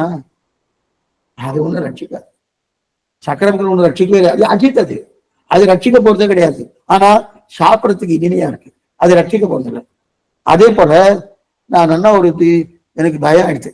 கத்தி வச்சுட்டு துப்பாக்கி எல்லாம் கையில வச்சுக்கிட்டு இருந்தேன், எல்லாத்தையும் வச்சுக்கிட்டு இருந்தேன். எல்லாம் யாரா வந்தானா துப்பாக்கி வச்சுட்டு இருக்கா பாரு, கத்தி வச்சுட்டு இருக்கா பாருன்னா அவ பயந்து போயிட்டான். பயந்து போயாச்சு. சரி சுவாமி, இனிமையா இருக்குமா அந்த துப்பாக்கியை சாப்பிடலாமா, அந்த கத்தியை சாப்பிட முடியுமான்னா பண்ண முடியாது, இனிமை இருக்காது. அப்ப இனிமை இருந்தா சக்கரமங்கல் இனிமை இனிமை இருந்தா நாம் ரட்சிக்கப்பட மாட்டோம். ரட்சிக்கப்பட்டால் இனிமை இருக்காது. ஆனா பகவன் நாமாக்கள் எப்படி இருக்கு தெரியுமா, இனிமையாவும் இருக்கு, அதே நேரத்துல ஆபத்து காலத்திலே நம்மை ரட்சித்தும் கொடுக்கிறது. ஆபத்து காலத்தில் நம்மை ரட்சித்தும் கொடுக்கிறது, இனிமையா இருக்கு. இதத்தான் ரட்சகத்துவம் போக்கியத்துவம்னு ரெண்டு சொல்லுவா. ரட்சகத்துவம் போக்கியத்துவம் ரெண்டு சொல்லுவா. ஏன்னா இதைத்தான் தெரிவிக்கிறாரு. ரட்சகத்துவம் உண்டு, போக்கியத்துவம் உண்டு. ரட்சகத்துவம் நம்ம ரட்சிக்கக்கூடிய தன்மை. போக்கியத்துவம் என்ன, சொல்ல சொல்ல சொல்ல சொல்லும் இன்பத்துக்காக சொல்லணும். சொன்னா ஆனந்தமா இருக்கு சுவாமி, ஆனந்தமா இருக்கு, சொல்லிட்டே இருக்கேன் சொல்லிட்டே இருக்கேன் சொல்லிட்டே இருக்கேன், சொல்ல சொல்ல சொல்ல சொல்ல சொல்ல ஆனந்தமா இருக்குன்னு தெரிவிக்கிறார் இல்லையா. இதத்தான் தொண்டரபடி ஆழ்வார் தெரிவிக்கிறார் திருமாலையில. முதல் பாட்டே 45 பாசனங்கள், 2 கிரந்தம் பண்ணியிருக்கார். ஒன்னு திருப்பள்ளி எழுச்சி, மற்றொன்று திருமாலை. திருப்பள்ளி எழுச்சி 10 பாசனங்கள், திருமாலை 45 பாசனங்கள். அதுல தெரிவிக்கிறார். முதல் பாசனத்திலே காவலில் புலனை வைத்து கலிதன்னை கடக்க பாய்ந்து நாவலில் துழிதருகின்றோம் நமந்தம தலைகள் மீதே மூவுல குண்டுமைந்த முதல்வனின் நாமம் கற்ற ஆவலில் புலனை கண்ட அரங்கமான அகருளானே அப்படின்னு தெரிவிக்கிறார். இந்த பகவன்னு உன்னுடைய நாமத்தை நான் கட்டேன், கட்டபடியாலே இனிமேல் ஒரு கவலை கிடையாதுன்றார் தொண்டபடியாழ்வார். விப்ரநாராயணன் பேரு, அவை ஒரு கவலை நான். ஏன்னா யமனே உன் தலையில காலை வச்சு நடக்க போறேன்டார். என்ன தைரியம் பாருங்க, யமனே உன்னுடைய தலையில காலை வச்சு நடக்க போறேன்னு. என்ன சுவாமின்னா ஆழ்வா சொல்றாரு, யமன்னு கேட்டாலும் நடுங்கிறது. இத்தனை நாள் அவரும் நடுங்கிட்டு இருந்தாரு, யமன்னு பேரை கேட்டாலே அவர் நடுங்கின்ற இல்லையா. இப்ப என்ன ஆச்சுன்னா, இப்ப உணர்ந்து உன்னுடைய தலைமையிலே என்னுடைய காலை வைத்து நடக்க போறேன்றார். காவலில் புலனை வைத்து கடிதன்னை கடக்க பாய்ந்து நாவலில் துணிதறிகின்றோம் நமந்தவர் தலைகள் மீதே. ஏன்னா யமதூதர்கள் இருக்கா இல்லையா, யமனே உன்னுடைய தூதர்கள் இருக்கா இல்லையா, அந்த தூதர்களுடைய தலையிலே காலை வச்சு நடக்க போறேன்னார். அந்த தைரியம் எப்படி வந்ததுன்னா நாம சங்கீர்த்தனத்தால அந்த தைரியம் வந்தது. நாம சங்கீர்த்தனம் என்னன்னா, நாவலிட்டு உழிதறிகின்றோம் இது நமந்தம தலைகள் மீதே, அவருடைய தலையில கையில கால வைக்கிறேன். எப்படி, மூவுலகுண்டு இந்த முதல்வா நின்னாமம் கற்ற. முதல்வாங்கிற சப்தம் நம்ம ஆழ்வார் தான் சொல்லியிருக்கார். இன்னைக்கு முதல்வா முதல்வான்னு சொல்லிட்டு இருக்கா. மூவுலகுண்டு இந்த முதல்வா நின்னாமம் கற்ற, உன்னுடைய நாமத்தை நான் கற்றபடியாலே, நாம சங்கீர்த்தனம் பண்ணபடியாலே யமனுடைய சிரசிலே என்னுடைய காலை வைக்கிறேன் தெரிவிக்கிறார். இது ஒரு பாட்டு. அடுத்த பாட்டு, பச்சமா மலபோல் மேனி பவளவாய் கமலச்சங்கன் அச்சுதா அமரரேரே ஆயுதம் கொடுந்தே என்னும் இச்சுவை தவிரையான் போய் இந்திரலோகமாடும் அச்சுவை பெரிதும் வேண்டேன் அரங்கமானகருளானே. உன்னுடைய நாமங்களை சொல்லிட்டே இருந்தேன் சொல்லும் இன்பத்துக்காக சொல்லிட்டே இருந்தேன். சொல்ல சொல்ல சொல்ல பெருமாள் பார்த்தார், தொண்டபடியாள பார்த்தாரு, இவர் சொல்லிட்டே இருக்காரு. அப்பதான் நான் சற்று நடுவில் வந்துட்டார். நடுவில் வந்து என்ன கேட்கிறாரு, உமக்கு தொடர்படியாக வேறு உன்னை மோட்சம் கொடுக்கலான்னு, ஏன்னா நல்லா நாம சங்கீர்த்தனம் பண்ணிடணும், மோட்சம் கொடுக்கலான்னு இருக்க, வாரும் நம்ம மோட்சத்துக்கு போகலாம் அப்படின்னு அழைக்கிறார். இப்ப தொண்டர்படியார் சொன்ன, நான் கேட்கவே இல்லையேன்ட்டார். நான் கேட்கவே இல்லையே, நான் கேட்காம இருக்க செய்தேன்னு மோட்சம் கொடுக்குறேன். உன் நாமத்தை சொன்னேன், அதுக்குதான் மோட்சம் கொடுக்குறேன்னு சொல்லும் இன்பத்துக்காக சொன்னேனே தவிர இது மோட்சத்துக்காக சொல்லல. உன் நாமத்தை சொன்னேன், எதுக்காக சொன்னேன் தெரியுமா, சொல்லும் இன்பத்துக்காக சொன்னேன், அதுக்காக சொன்னேன். சரி, அப்ப என்ன பண்ண போறேன், இந்த ஸ்ரீரங்கத்திலேயே நான் நன்னா இருக்க போறேன், எங்கேயே இருக்க போறேன். நான் வைகுண்ட வரதா இல்லையே, வைகுண்டம் வரதா இல்லையே. ஏன் வரதா இல்லைன்னா, வைகுண்டமே வேண்டாம். ஏன்னா அந்த வைகுண்டத்தை காட்டிலும் நாமங்களை சொல்லும் இனிமை விட வைகுண்டம் இது எனக்கு வேண்டாம். நாமங்கள் அத்தனை இனிமையா இருக்கு, வைகுண்டத்தை காட்டிலும் இனிமையா இருக்குது நாமங்கள் சொன்னாலியா.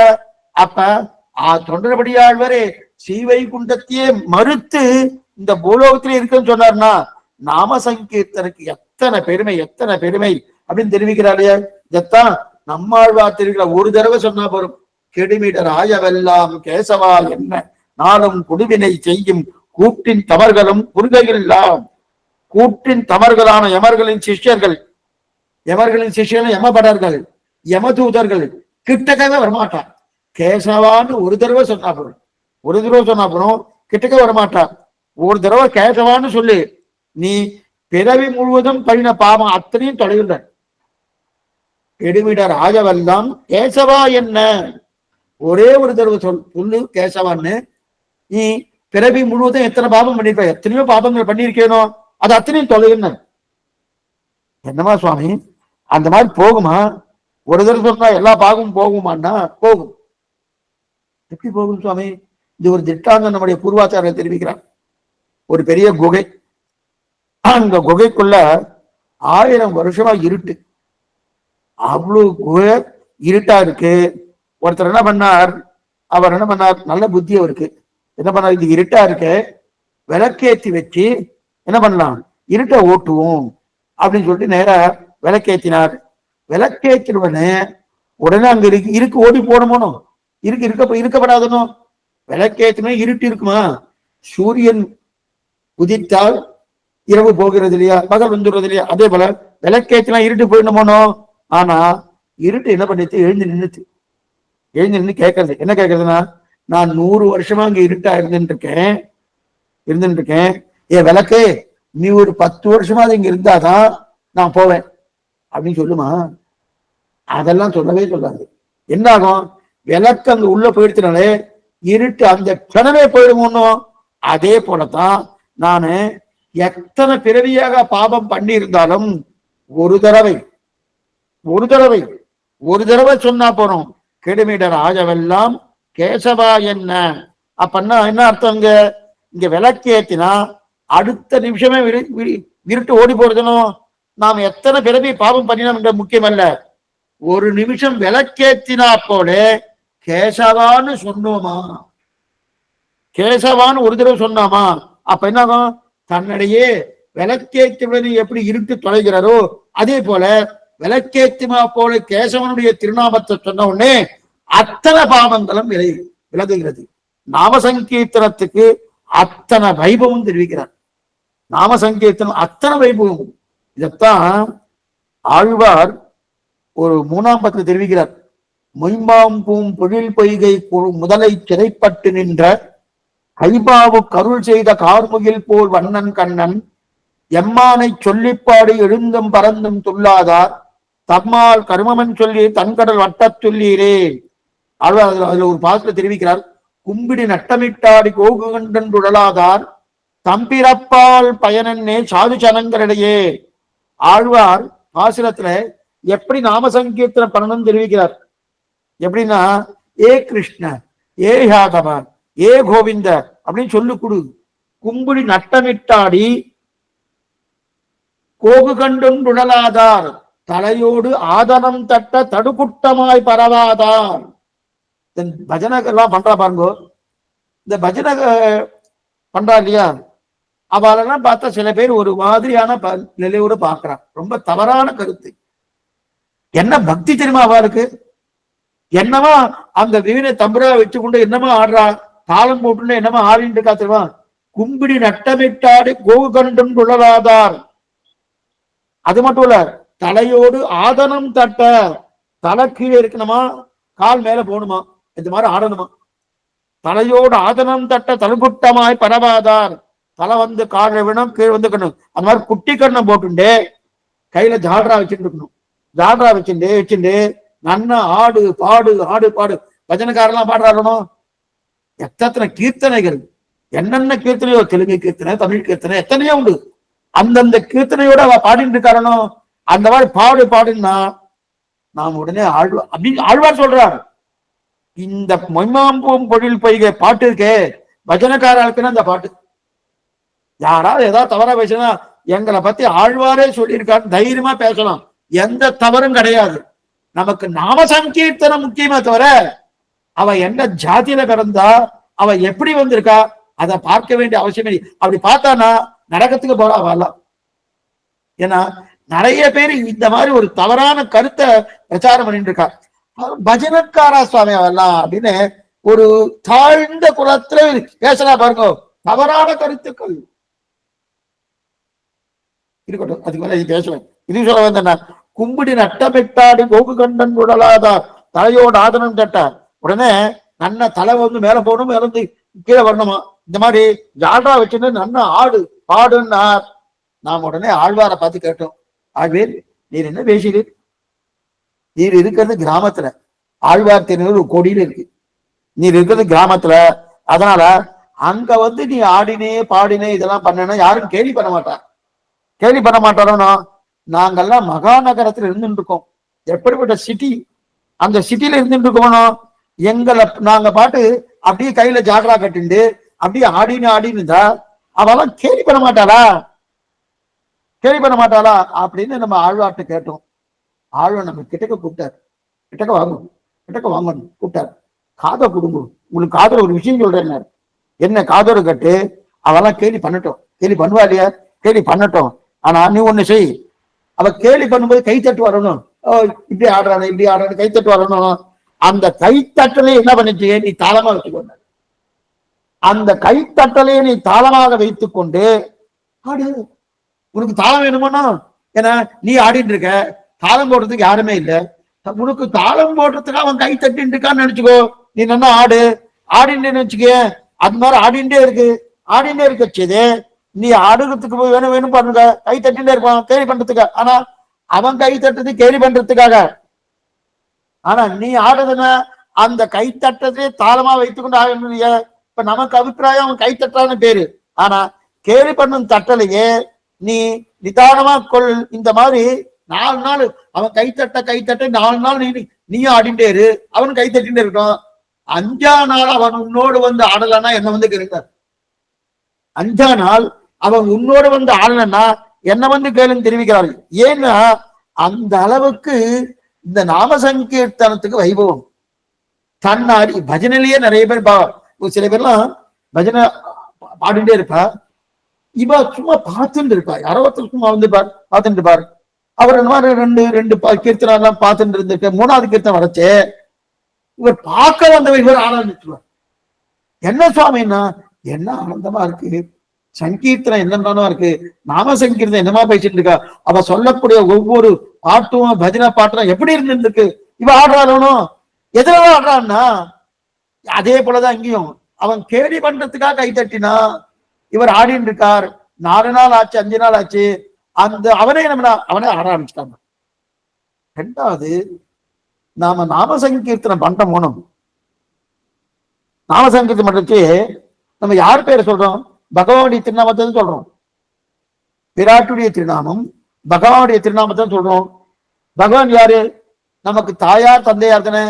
சேலை கண்ணியரும் பெரும் செல்வமும் நன்மக்களும் மேலா தாய் தந்தையும் அவரே. ஆழ்வார் தெரிவிக்கிறார் இல்லையா? மாதா நாராயணகா பிதா நாராயணகா பிராதா நாராயணகா சர்வம் சுக்ருது நாராயணகான்னு தெரிவிக்கலையே சாஸ்திரம். அப்படி இருக்கச்சது அவர் தானே தந்தை. நம்ம தந்தையுடைய தாயுடைய பேரை சொல்றதுக்கு வெக்கப்படணுமா? வெக்கப்படணுமா? வெக்கப்பட வேண்டாமா? உன்னுடைய தந்தையை கேட்கும்போது வெக்கப்பட்ட என்னதுமா சொல்லுவா லோகத்துல? உங்க தகப்பனார் பேரு என்ன அப்படின்னு ஒருத்தர் கேட்கிறார். கேட்ட உடனே ஒரு வெக்கப்பட்டு இருந்தாருன்னா அதுக்கு என்ன தெரியுமா அர்த்தம்? தப்பான அர்த்தங்கள் லோகத்தை அந்த மாதிரி எடுத்துக்கிறாடியா. பகவானுடைய திருநாமத்தை சொல்லும் போது வெட்கப்பட வேண்டாம். ஏன்னா என்னுடைய தாய் என்னுடைய தந்தை அவர் தான் வருது. அப்ப எனக்கு தாயும் தந்தையமாக இருக்கும் கொண்டு அந்த பகவானுடைய சில இடத்துல கோவிந்தா கோவிந்தா சொல்லுவாங்க. சொல்லணும், எல்லாருமே சொல்லணும். அதுல என்ன வெட்கப்படுறது, வேதனைப்படுறது? இது அதுல முக்கியமாக தேர்லாம் எடுக்கிறா பாருங்க. தேர் கட்சி அந்தந்த பெருமாளுக்கு தந்து அந்தந்த திருநாமம் சொல்லுவா. இப்ப பார்சாயினா பார்த்த சாரதி பார்சாரின்னு சொல்லுவா. திருவேங்கடா கோவிந்தா, அநேகமா கோவிந்தா தான் எல்லாம் சொல்லுவா. எல்லாரும் கோவிந்தான்னு சொல்றதுக்கு சில பேர்ல வெட்கப்படுவா. அது என்னமா சுவாமி அவெல்லாம் சொல்லிட்டு இருக்கா, எனக்கெல்லாம் வரல சுவாமி என்னவா. என்னுடைய தாயார் தகுந்த பேர் வெட்கப்பட்டேன்னா என்ன அர்த்தம்? தப்பான அர்த்தம். அந்த அர்த்தம் வந்துடும். அப்புறம் என்ன பண்ணும்? வெட்கமே இல்லாம ஆனந்தமா சொன்னோம் கோவிந்தா கோவிந்தா கோவிந்தா. எத்தனை தடவை உந்தன்னோடு உறவே நமக்கு பிடிக்கும். கோவிந்தா கோவிந்தா சொல்லிட்டே இருக்க முடியும். கூடார வெல்லும் சீர் கோவிந்தா. 3 தடவை கோவிந்தா சொல்ற 3 பாட்டுல. பறவைகள், கூடாரை, சிற்றம் சிறுகாலை 3 தடவை சொல்றாங்க. இதெல்லாம் நமக்கு ஆண்டா நம்ம சொல்லி கொடுத்துருக்கா. கோவிந்தா கோவிந்தான்னு எத்தனை தடவைனா சொல்லலாம். ஏன்னா அது சொல்லும் போது சொல்லும் இன்பத்துக்காக சொல்லும். எடுத்துக்கொண்டா இல்லையா? தாய் தகவன பேரை சொல்ல நீ நமக்கு என்ன வருத்தமா? என்ன வருத்தமா வேணாமே? நீ அவ்வளவு தூரம் ஆடாம இருந்தேன்னா என்ன வருங்கோ? ஆழ்வா சொல்றார், நீ இந்த மாதிரி ஆடாம இருந்து நீ பேசாம இருந்தேன்னா உனக்கு உடம்ப கொடுத்தது வீண் பகவான் நினைக்கிறார். உனக்கு உடம்ப கொடுத்தது வீண் பகவான் நினைக்கிறானா? உனக்கு நாக்க கொடுத்திருக்கேன்னு உனக்கு நாக்க கொடுத்ததே வீண் பகவான் நினைக்கிறான். இப்ப நாக்க இருக்குன்னா நாம சங்கீர்த்தனம் பண்ணணும். நாக்குக்கு என்ன வேணும்? நாம சங்கீர்த்தனம் பண்ண போனோம். ஆனா அந்த நாம சங்கீர்த்தனம் பண்ணாம நான் பகவான் கொடுத்த சரீரத்துக்கு வேற எதுக்கும் உபயோகப்படுத்தினா பிரயோஜனமே இல்லையே. அதனால்தான் தெரிகிறார். அப்படிப்பட்டது இப்படி இருக்க செய்து இப்ப அஜாவரன் பார்த்துட்டு இருக்கார்.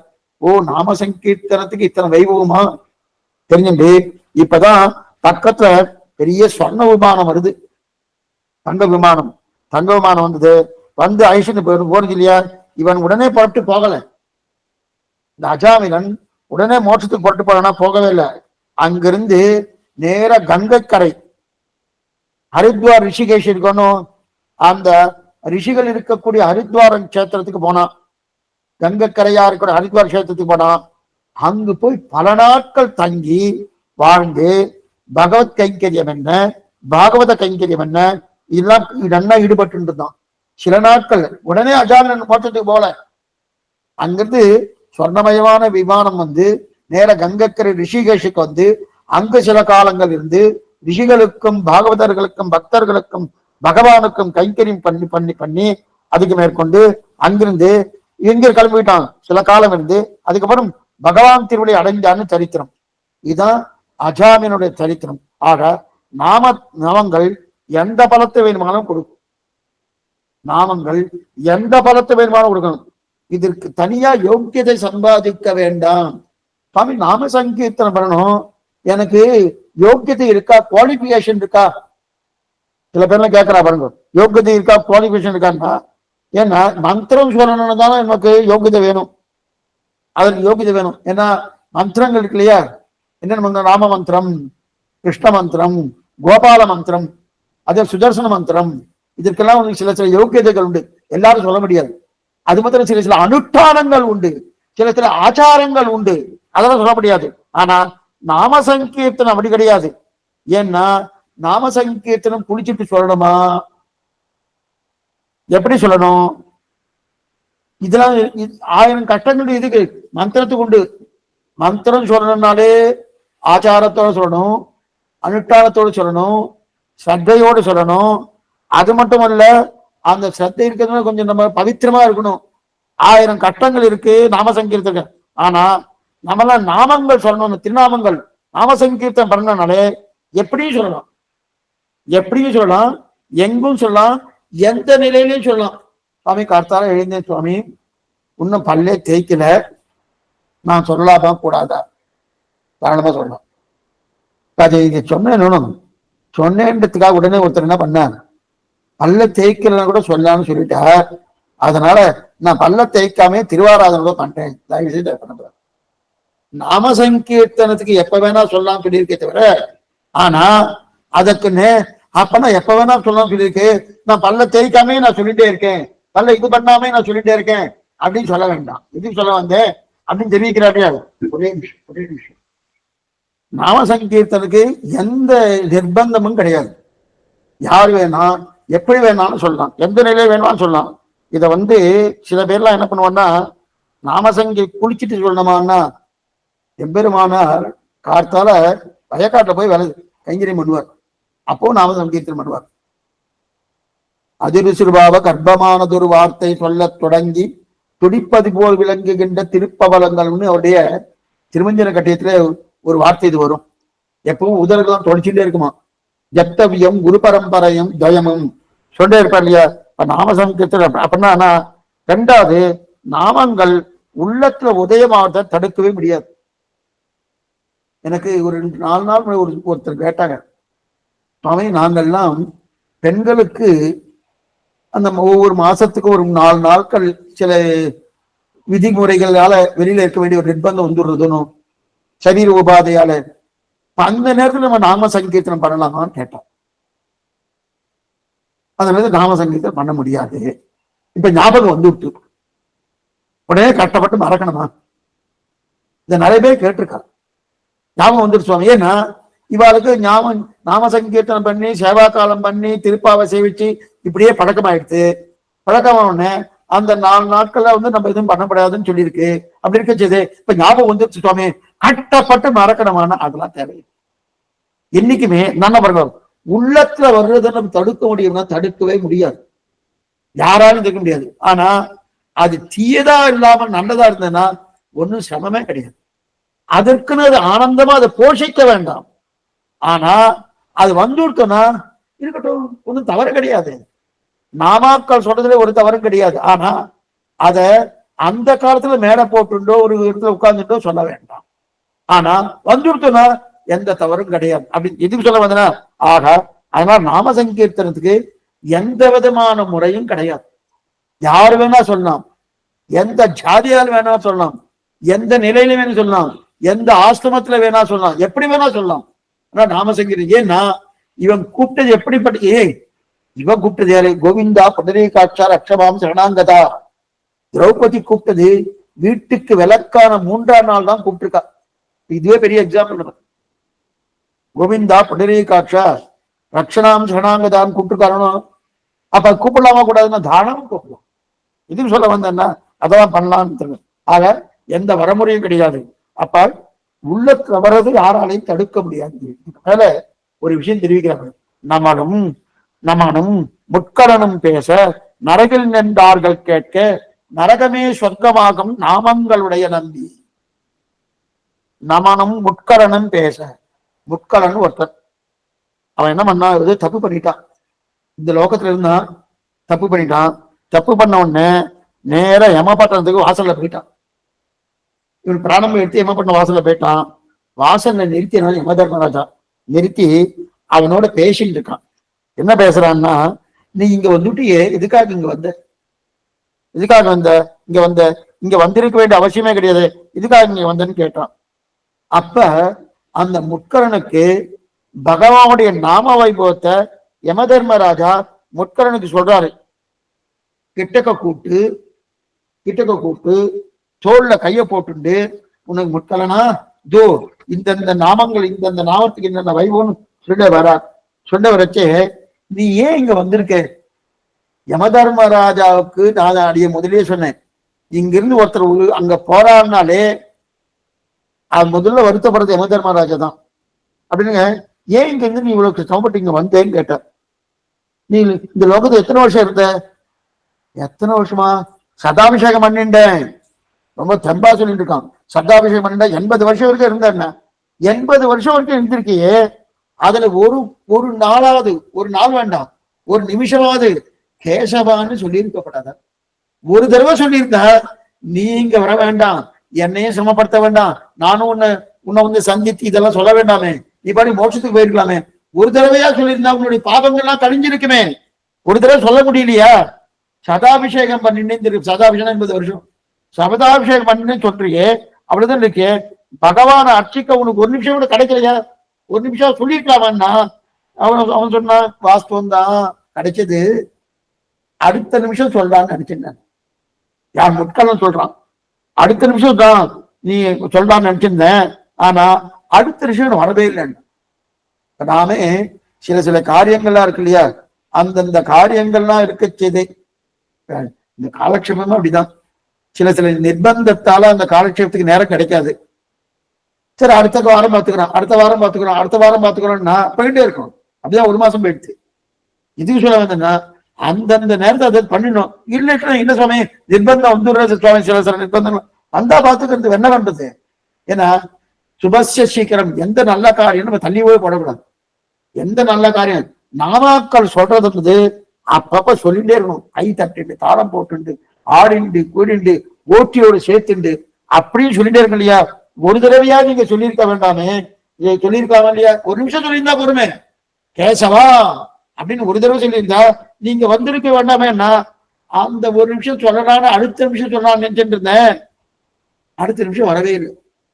சில பேர்ல ஒரு காரியத்தை நாளைக்கு பண்ணணும்னு என்ன சுவாமிச்சு நாளைக்கு பண்ணலான்னு நாளைக்கு இன்னி விட மோசமா இருக்கு சுவாமி, அடுத்த நாள் அதை விட மோசமா இருக்கு சுவாமி. அப்ப நாளை வராம போயிடுது இல்லையா, நாளை வர. அப்ப அதனால தானே அப்ப எல்லாரும் ஏன்னா எல்லாருக்கும் இந்த சரீரம் அனித்தியம்னு தெரியும். சரீரம் நித்தியம் இல்லை, எப்ப வேணா போடுமே. இன்னைக்கு இருக்கிறா நாளைக்கு இருக்காரா தெரியாது. சரீரம் அனித்தியம் தெரியும், ஆத்மா நித்தியம் தெரியும். இருந்தாலும் இந்த இருக்கிற நாமத்துக்குள்ள இந்த நாமத்தை சொல்லலாமான்னா இதே சில பேர் சமாஷணம் பண்றது அப்படிதான். வயசானதுக்கு அப்புறம் பண்ணிக்கலாம் சுவாமி. அதுக்கு முன்னாடிலாம் சில சில நிர்பந்தங்கள்லாம் இருக்கு. 8 வயசுக்குள்ள சமாசனம் பண்ணணும்னு சொல்லியிருக்கு. அப்ப 8 வயசு சமாசனம் பண்ணிட்டதான் மேற்கொண்டு 4000 திவ்ய பிரபந்தங்கள்ல மேற்கொண்டு இதிகாச புராணங்கள் அதெல்லாம் நல்லா படிக்கிறதுக்கு சிறு வயசுல படிச்சதான் சட்டுக்கு மனசுல தங்கும்.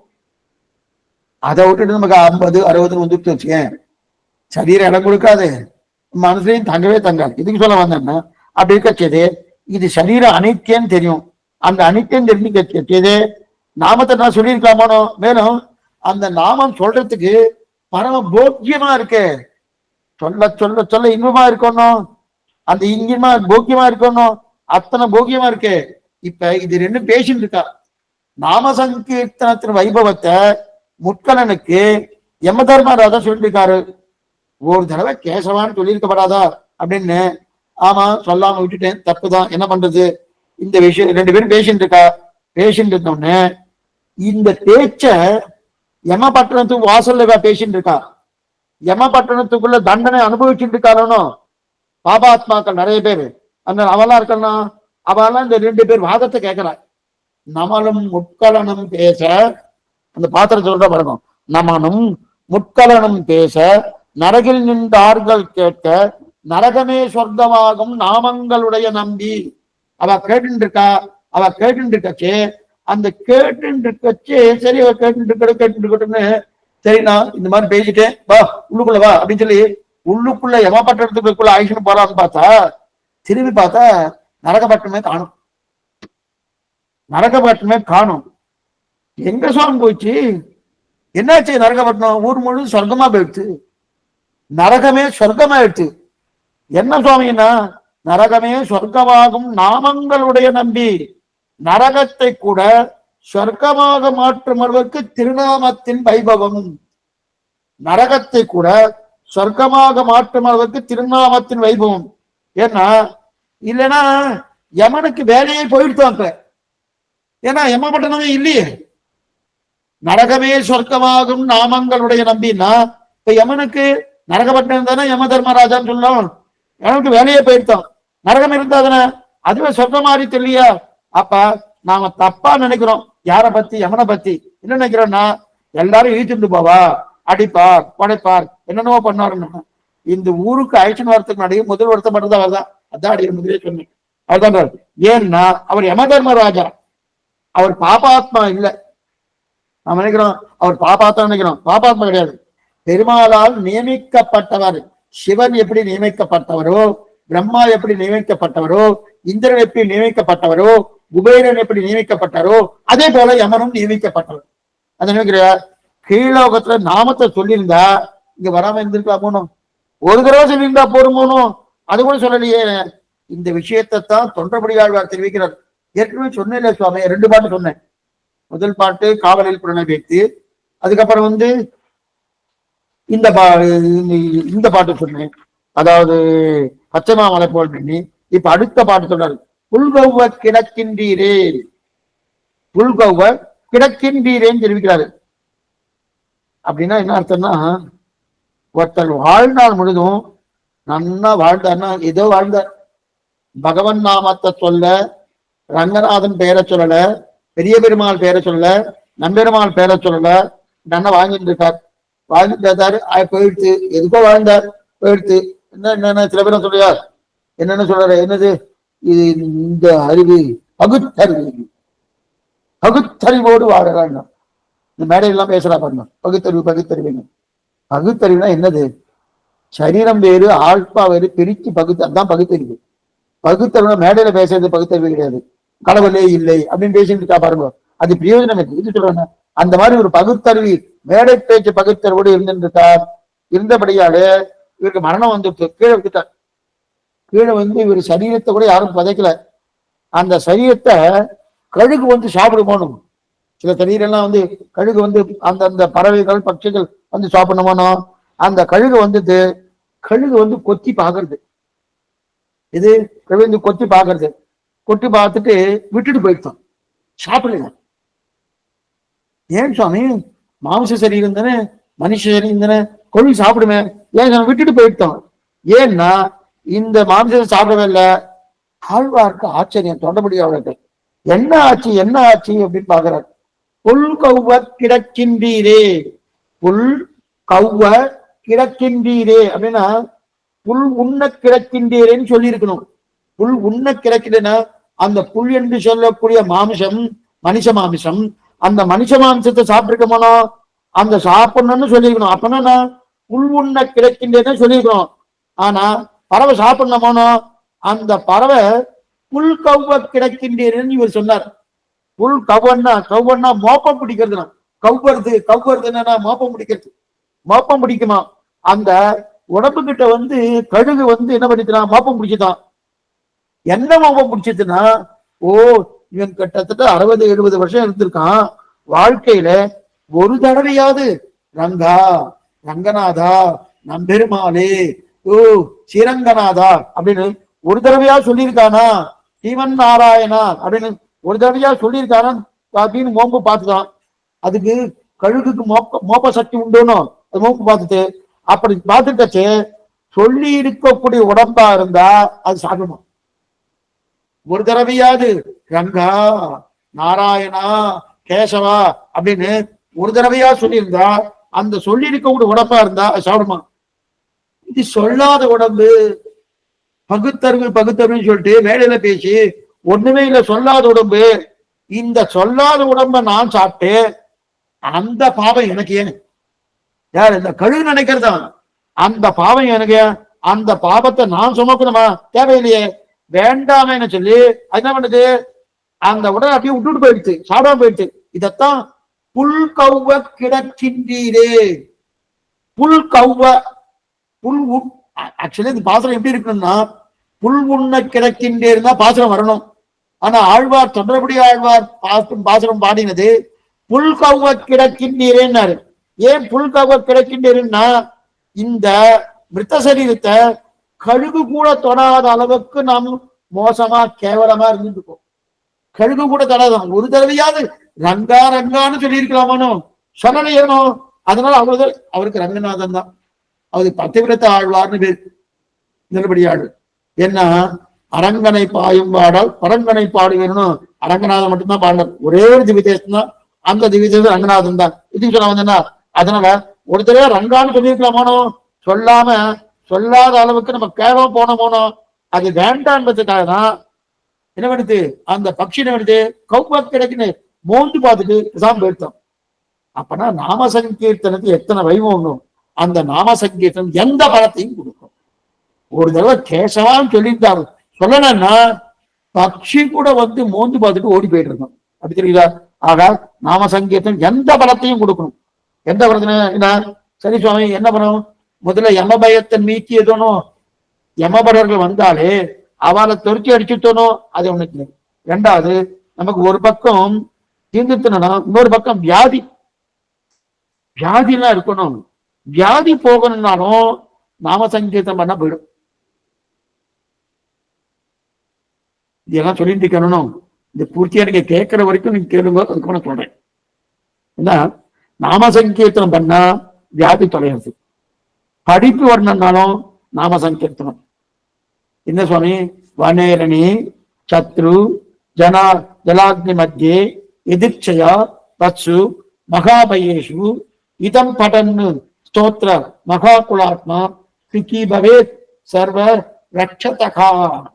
நித்தியம் சொல்றோம் சகஸ்ராம் பாராயணம் போது, யாரெல்லாம் படிக்கிறானோ அவன் அவனுக்கு வேண்டியதை கொடுக்கும், அவனுக்கு தேவையானதை கொடுக்கறது. ஏன்னா சில பேர் பயப்படுறானோ, காட்டுக்கு போனா பயம், பேயோ பிசாசோ பயமா இருக்கு இல்லையா, அந்த பயம் தான் நீங்கும். வியாதி பயமா, அந்த வியாதி பயம் நீங்கும். மக்களான பயமா, அந்த பயம் நீங்கும். குழந்தையால பயமா, அந்த பயம் நீங்கும். என்னவா இருந்தாலும் நாம சங்கீர்த்தனம் நல்லது பண்றது. நல்லது பண்றதுனோ அப்ப ஏன் வைத்திய சாஸ்திரமே சொல்றது.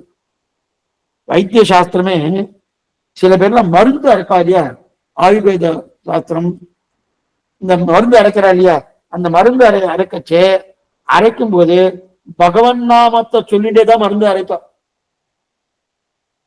இன்னைக்கு ஆங்கில மருந்துக்கள் நிறைய இருக்கு, அவெல்லாம் பகவன் நாமத்தை சொல்றாங்க, அதெல்லாம் கிடையாது. இவன் பகவன் நாமத்தை சொல்லிட்டு மருந்து அரைக்கிறார்.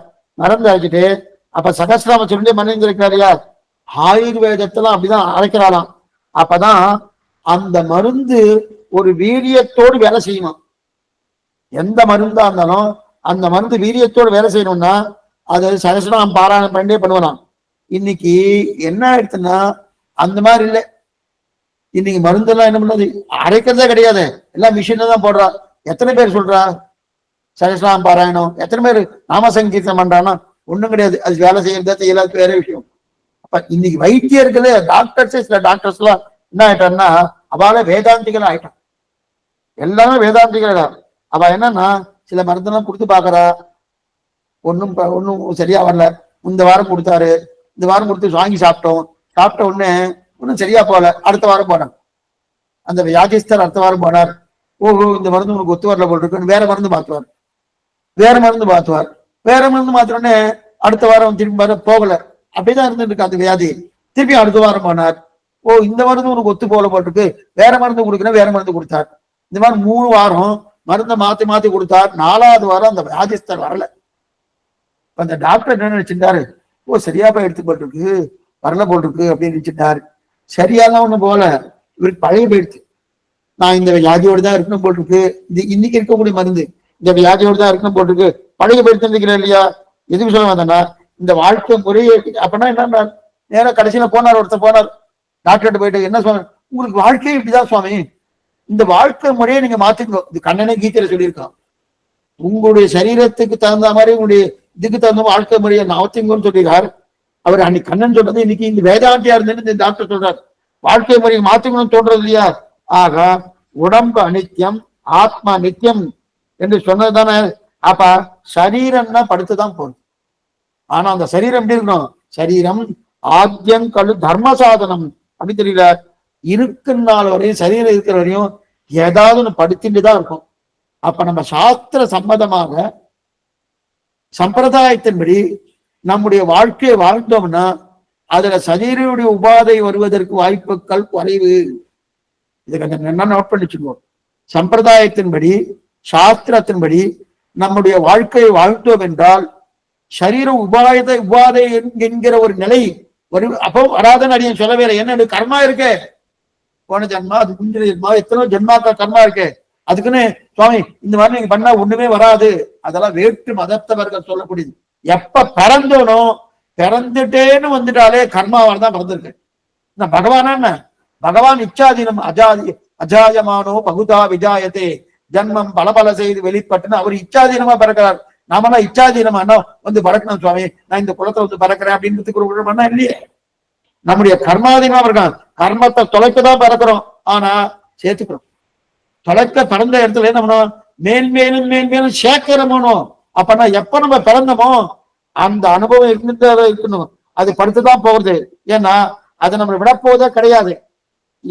சில பேர் சொல்றா சுவாமி யோகாசனம் பண்ண நல்லா இருக்கும், இதை பண்ண நல்லா இருக்கணும், முயற்சி பண்ணி பார்க்கணும், அவ்வளவுதான். தேக ஆரோக்கியம் எல்லாமே நல்லா பண்ணுவோம். இதெல்லாம் இது பண்ணணும்னா சகஸ்ரநாமம் பாராயணம் பண்ணாலே தேக ஆரோக்கியம் நல்லாவே, பாராயணம் பண்ணாலே தேக ஆரோக்கியம் நல்லாவே இருக்கும். ஆனா இப்ப நம்ம அதுக்குன்னு சொல்ல தேவையில்லை.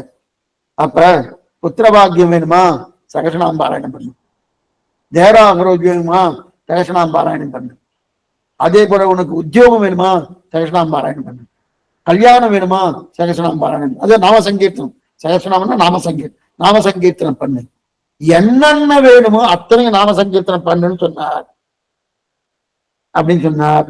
சரி, இப்ப அதற்காக நம்ம நாம சங்கீர்த்தனம் பண்ண வேண்டிய அவசியமே இல்லை. நீங்க சொன்னீங்க சுவாமி, தேக ஆரோக்கியத்துக்கு, அதே கல்யாணத்துக்கு, உத்தியோகத்துக்கு, வியாதிக்கு, இதுக்காக பண்ணணும். பண்ண அவசியமே இல்லை. பையனை சொல்லும் இன்பத்துக்காக பண்ணணும். அப்ப இதெல்லாம் நம்ம நினைச்சு பண்ண வேண்டாமா? சொல்லி பண்ணணும். எப்படி பண்ணணும்னா சொல்லும் இன்பத்துக்காக. இது ஒரு திஷ்டாந்தம் சொல்றேன். என்ன திஷ்டாந்தம்னா, ஒரு மாணிக்க கல், அந்த மாணிக்க கல் என்ன ஆயிடுச்சு, கடல்ல விழுந்துட்டு. ஒரு மாணிக்க கல் கடல்ல விழுந்துட்டு, அந்த வீழ்ந்த மாணிக்க கல்லை ஒரு மீன் சாப்பிட்டு. இது நல்லா கேட்டுப்போம். அந்த மீன் சாப்பிட்டு அந்த மீனுடைய வயிற்றுக்குள்ள போயிடுத்து. மீனுடைய வயிற்றுக்குள்ள போயிடுத்து. மாணிக்கல் போய் கண்ணம்மா போயிட்டு இந்த செம்பரவன் இருக்கானு மீனவன், அந்த மீனவன் என்ன பண்ணான்னா, அவன் வலை போட்டு அந்த கடல்ல மீன் பிடிக்கச்சே அந்த மீன் இவனுடைய வலையில சிக்கிட்டு. அந்த மீன் இவன் வலையில சிக்கிட்டு, சிக்கின உடனே அந்த மீனை கொண்டு வந்தான். இவனுக்கு தெரியாது அதுல மாணிக்க கல் இருக்குன்றது. இவனுக்கு தெரியாது. சம்பளவனாச்சே இவனுக்கு மீனவனாச்சே இவனுக்கு ஒன்றும் தெரியாது. மீனை கொண்டு வந்தான், அதை அறுத்தான். அறுத்த பார்த்தா அது உள்ளுக்குள்ள ஒரு கல் இருந்தது. அது மாணிக்க கல்லுன்னு கூட இந்த சம்பளவனுக்கு தெரியாது. மாணிக்க கல்லுன்னு தெரியாது. சரி, மாணிக்க கல் தான் தெரியாது, மதிப்பா தெரியும். அது மதிப்பு தெரியாது. அதன் மதிப்பு 1 கோடி, அத்தனை கோடி. ஆனா அது மதிப்பு தெரியல. ஆனா என்னமோ வெள்ளையா இருக்கு சுவாமி, பல பலன் இருக்கு, ஏதோ தெரியுது அப்படின்னு சொல்லிட்டு இதனுடைய சம்பந்தப்பட்ட வியாபாரி பாருணும். இது இந்த இந்த வெள்ளக்கல்லோட சம்பந்தப்பட்ட வியாபாரி இல்லையா, நேரம் அந்த ஊர்ல இருக்கக்கூடிய பெரிய வியாபாரி, அந்த வியாபாரிட்ட எடுத்துட்டு போனா, எடுத்துட்டு போய் இந்த கல்லை கொண்டு போய் காமிச்சான். அந்த வியாபாரி இந்த கல்லை பாக்குறாரு, இப்படி திரும்பி பாக்குறா, இப்படி திரும்பி பாக்குறா, இப்படி திரும்பி பாக்குறா, இப்படி திரும்பி பார்க்கறா. இந்த பார்த்த உடனே இந்த வியாபாரி புரிஞ்சுட்டு இதோடைய விலை 1 கோடி. நல்லா புரிஞ்சுட்டார். தெரிஞ்ச உடனே இப்ப அவனுக்கு என்ன காசு கொடுக்கணுமோ, 1 கோடி காசு அவனுக்கு கொடுத்தா ஆனந்தமா போயிடுவான். ஆனா அந்த செம்படவனுக்கு இந்த மாணிக்க கல்லுடைய விலை இவ்வளவுன்னு தெரியாது. முதல்ல மாணிக்க கல்லுன்னு தெரியாது, அது இத்தனை விலை பெருது அப்படின்னு அவனுக்கும் தெரியாது. உடனே இந்த வியாபாரி என்ன கேட்கிறான்னு அந்த செம்படவை பார்த்து, உனக்கு எவ்வளவு வேணும், என்ன வேணும் அப்படின்னு கேட்டான். எவ்வளவு வேணும், என்ன வேணும்னு கேட்டான். கேட்டவனே அவனுக்கு என்ன அன்னைக்கு சோத்துக்கு கிடைச்சா போறோம், விரதம் இல்ல. அவன் என்ன, நான் கேட்டு என்ன பண்ணான், 50 ரூபாய் கொடுங்க, 50 ரூபாய் கொடுங்க. பெருசா கேட்டான். 50 ரூபாய் ஒன்றும் பெருசா நினைச்சுட்டு 50 ரூபாய் கொடுங்கன்னு கேட்டான். சரின்னு உடனே என்ன பண்ணான் அந்த வியாபாரி, 1 கோடி ரூபாய் மதிப்பு 50 ரூபாய் எடுத்தார். நேரம் அவனுக்கு கொடுத்துட்டார். கொடுத்துட்டு நேரம் உள்ளுக்குள்ள எடுத்துட்டு போனார். அந்த வியாபாரி என்ன பண்ணார், பல பல பல பலன்னு அண்ணா ஆக்கினார். பல பலன்னு நன்னா ஆக்கி நன்னா அதுக்கு என்னென்ன சாவனம் பண்ணணுமோ சாவனம் பண்ணி இப்படி திருப்பி பாக்குறாரு, மஞ்சளா தெரியுது. இன்னொரு பக்கம் திருப்பி பார்த்தா சிகப்பா தெரியுது. அந்த பக்கம் திருப்பி பார்த்தா நீளமா தெரியுது. வேறு பக்கம் பார்த்தா சிகப்பா தெரியுது. இந்த மாதிரி பல பல பலன்னா ஏத்தினார். ஏத்திட்டு அங்கிருந்து கொண்டு போய் நேர ராஜாட்ட கொண்டு போய் கொடுத்தார். எங்க கொண்டு போய் கொடுத்தார், ராஜாட்ட கொண்டு போய் கொடுத்தார். ராஜா அதை பார்த்தான். அதுக்கு ராஜாட்ட என்ன சொல்றாரு, இந்த வியாபாரி என்ன சொல்றாருன்னா, ஏ ராஜன், உமக்காக தான் ஒவ்வொரு தேசமா ஓடி ஓடி ஓடி ஓடி ஓடி நான் இதை வாங்கிட்டு வந்திருக்கேன். இதோடைய மதிப்பு என்ன தெரியுமா, 2 கோடி. இதோட மதிப்பு 2 கோடி அப்படின்னு பார்த்தார். ராஜாட்ட சொன்னார். ராஜாட்ட விற்கிறதுக்காக வந்திருக்கார் இந்த வியாபாரி. ராஜா சொன்னார். ராஜா ஒண்ணுமே பேசல. ஓ, அவ்வளவு மதிப்பா, அவர் நல்ல பயிரமாது, அவரை நல்லா மாணிக்க கலாஞ்சிட்டு உடனே 2 கோடியை கொடுத்து அந்த ராஜா அதை வாங்கிட்டான். 2 கோடியை கொடுத்து ராஜா அதை வாங்கிட்டான். ராஜா நீ பாக்குற அந்த மாணிக்கத்தை இப்படி திரும்பி பாக்குறா, அப்படி திரும்பி பாக்குறா, அப்படி திரும்பி பாக்குறார் அப்படின்னு பார்த்துட்டு, இப்ப ராஜா பார்த்து அந்த மாணிக்கத்தை இவர் 2 கோடிக்கு வித்தார். முதல்ல 50 ரூபாய்க்கு வித்தார் சம்படவன்.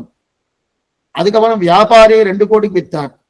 அப்ப ராஜா இதை கொண்டு போய் 4 கோடிக்கு விற்பாரான்னா பக்கத்து ராஜாக்கு அவர் விற்க மாட்டார். 4 கோடிக்கு விற்பாரு, விற்க மாட்டார். உடனே என்ன பண்ணார், தன்னுடைய ராணியுடைய கழுத்தைக்கு அட்டிகை பண்ணி போடணும்னு கொடுத்துட்டார். இந்த மாணிக்க கல்லை வைத்துக் கொண்டு அட்டிகை பண்ணி போடுங்க அப்படின்னு சொல்லி கொடுத்துட்டார். இப்ப ஒரே மாணிக்க கல் 3 பேருக்கு மாறித்து. ஒரே மாணிக்க கல் 3 பேருக்கு மாறித்து. சம்பளவன்கிட்ட இருந்து 50 ரூபாய் கொடுத்து மாணிக்க கல் வந்துடுச்சு. அதான் மீனவன். மீனவன்ட்டு 50 ரூபாய் கொடுத்து மாணிக்க கல் வந்துடுச்சு. வியாபாரி தன் ராஜாட்ட போய் 2 கோடி ரூபாய்க்காக வித்துட்டா 2 கோடி ரூபாய் கிடைச்சிருச்சு. இப்ப ரெண்டு கை மாறித்தனும். முதல் கை செம்பரவன்ட்டு வியாபாரி, ரெண்டாவது கை வியாபாரிட்டு ராஜா. இப்ப மூணாவது கை மாறிடணும். மூணாவது கை அந்த ராஜா பக்கத்து ராஜாட்ட கொண்டு போய் வித்தாரன்னா விற்கவே இல்லை. அந்த அரசன் என்ன பண்ணா, தன்னுடைய மனைவிக்கு பண்ணி போட்டுட்டாரனோ.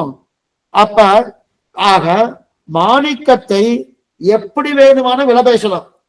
மாணிக்கத்தை எப்படி வேணா விலை பேசலாம் தெரியாது. 50 ரூபாய்க்கு விலை பேசலாம், 2 கோடிக்கு விலை பேசலாம், விலையே பேசாமல் நாமே அனுபவிக்கலாம். இந்த சரித்திரத்தை நல்லா புரிஞ்சுக்கோ. மாணிக்கத்தை 50 ரூபாய்க்கு விலை பேசினான் சம்படவன், 2 கோடிக்கு விலை பேசினான் வியாபாரி, தானே அனுபவித்தான் ராஜா. அந்த மாணிக்கத்தை போலதான் பகவானுடைய திருநாமங்கள். அந்த மாணிக்கத்தை போலதான் பகவானுடைய திருநாமங்கள். வியாதி தொலையணும், எனக்கு படிப்பு வரணும், எனக்கு உத்தியோகம் கிடைக்கணும், எனக்கு சந்தான பிராப்தி ஏற்படணும், எனக்கு கல்யாணம் ஆகணும், இந்த மாதிரி நிலைக்காக நம்ம அத எது வியாதி தொலைன்றதுக்காக நம்ம நாமசங்கீர்த்தனம் சொன்னோம் என்றால் அது 50 ரூபாய்க்கு சம்பளவன் வித்தா போல அர்த்தம். நாமசங்கீர்த்தனம் தான்.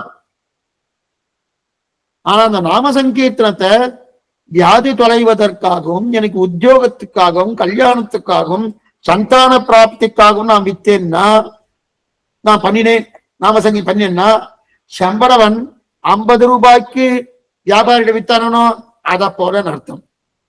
அல்லது இல்ல சுவாமி அதெல்லாம் அற்ப பலன் சுவாமி, வியாதியோ அதே, ஏன்னா இது சரீரம் அஸ்திரம் தானே, சரீரம் நித்தியம் கிடையாது, ஆத்மாதான் நித்தியம். அப்ப ஆத்மா நித்தியம், அப்ப ஆத்மா உஜ்ஜீவனத்தை பார்க்கணுமோ, சரீர ஜீவனத்துக்கு தான் பார்த்தோம். இது முதல்ல என்ன பண்ணும், சரீரம் நம் வியாதி வரப்படாது,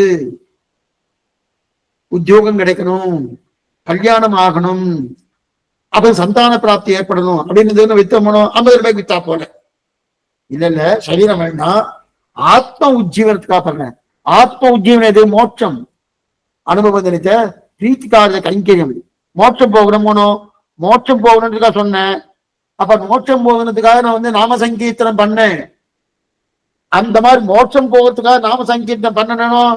அது 2 கோடிக்கு அந்த ராஜாட்ட வித்தா போல அர்த்தம். 2 கோடிக்கு ராஜாட்ட வித்தா போல அர்த்தம். சரி சுவாமி 2 சொல்லிட்டே இருக்கு. மூணாவது, இப்ப ராஜா தானே அனுபவிச்சுட்டு இருக்கானே தன்னுடைய மனைவிக்கு போட்டு. அப்படின்னா இந்த நாம சங்கீர்த்தனம் சொன்னேனும் சொல்லும் இன்பத்திற்காக சொன்னேன்.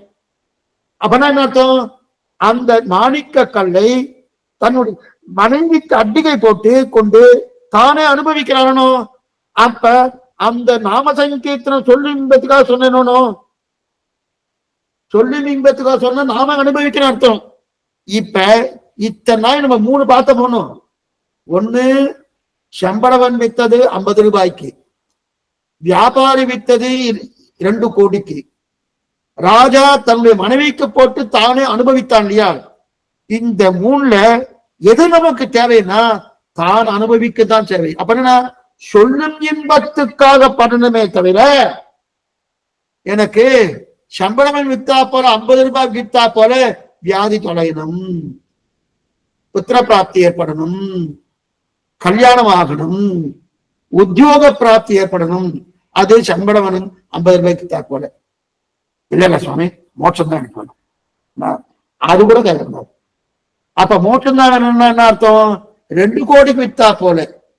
அதே சொல்லும் இன்பமே நான் பண்ணிட்டு இருக்கேன், ராமா ராமா ராமா கோவிந்தா கோவிந்தா கோவிந்தா சொல்லிட்டே இருக்கேன். ஸ்ரீராம ராம ராமேதி ரமே ராமே ரமோ மனோரமே சகசிரநாம தத்துவம் ராமநாம வராமே சொல்லிட்டே இருக்கேன். சொல்லி இன்பத்துக்காக சொல்லிட்டே இருக்கேன் இருக்க என்னன்னு கிடைக்குதுன்னா அதுவே கிடையாது. அது என்னாச்சு, ராஜா தண்ணி போட்டுருந்தான். இப்ப நம்ம நினைக்கிறோம் எதுக்காக நம்ம நாம சங்கீர்த்தனம் பண்ணணும், சம்பளவனை போல பண்ணப்படாது, வியாபாரியை போல பண்ணப்படாது, ராஜாவை போல பண்ணணும். ஏன்னா நம்ம ராஜா பண்ணணும், அவசியம் பண்ணுவோம். இந்த விஷயத்தான் இந்த நாம சங்கீர்த்தன வைபவம் தெரிவிக்கிறார். ஆச்சரியமான விஷயம். மேல சொல்ல வேண்டிய விஷயத்தை அடுத்த வாரம் பார்ப்போம். ஆழ்வாரம் பெருமானார் ஜீவத்துள்ளேசனம் ஆச்சாரியம் திருவள்ளுவேசனம் பகவதால் திருவடிகளே சரணம். சந்தேகம் அவசியம் கேட்க முடியும்.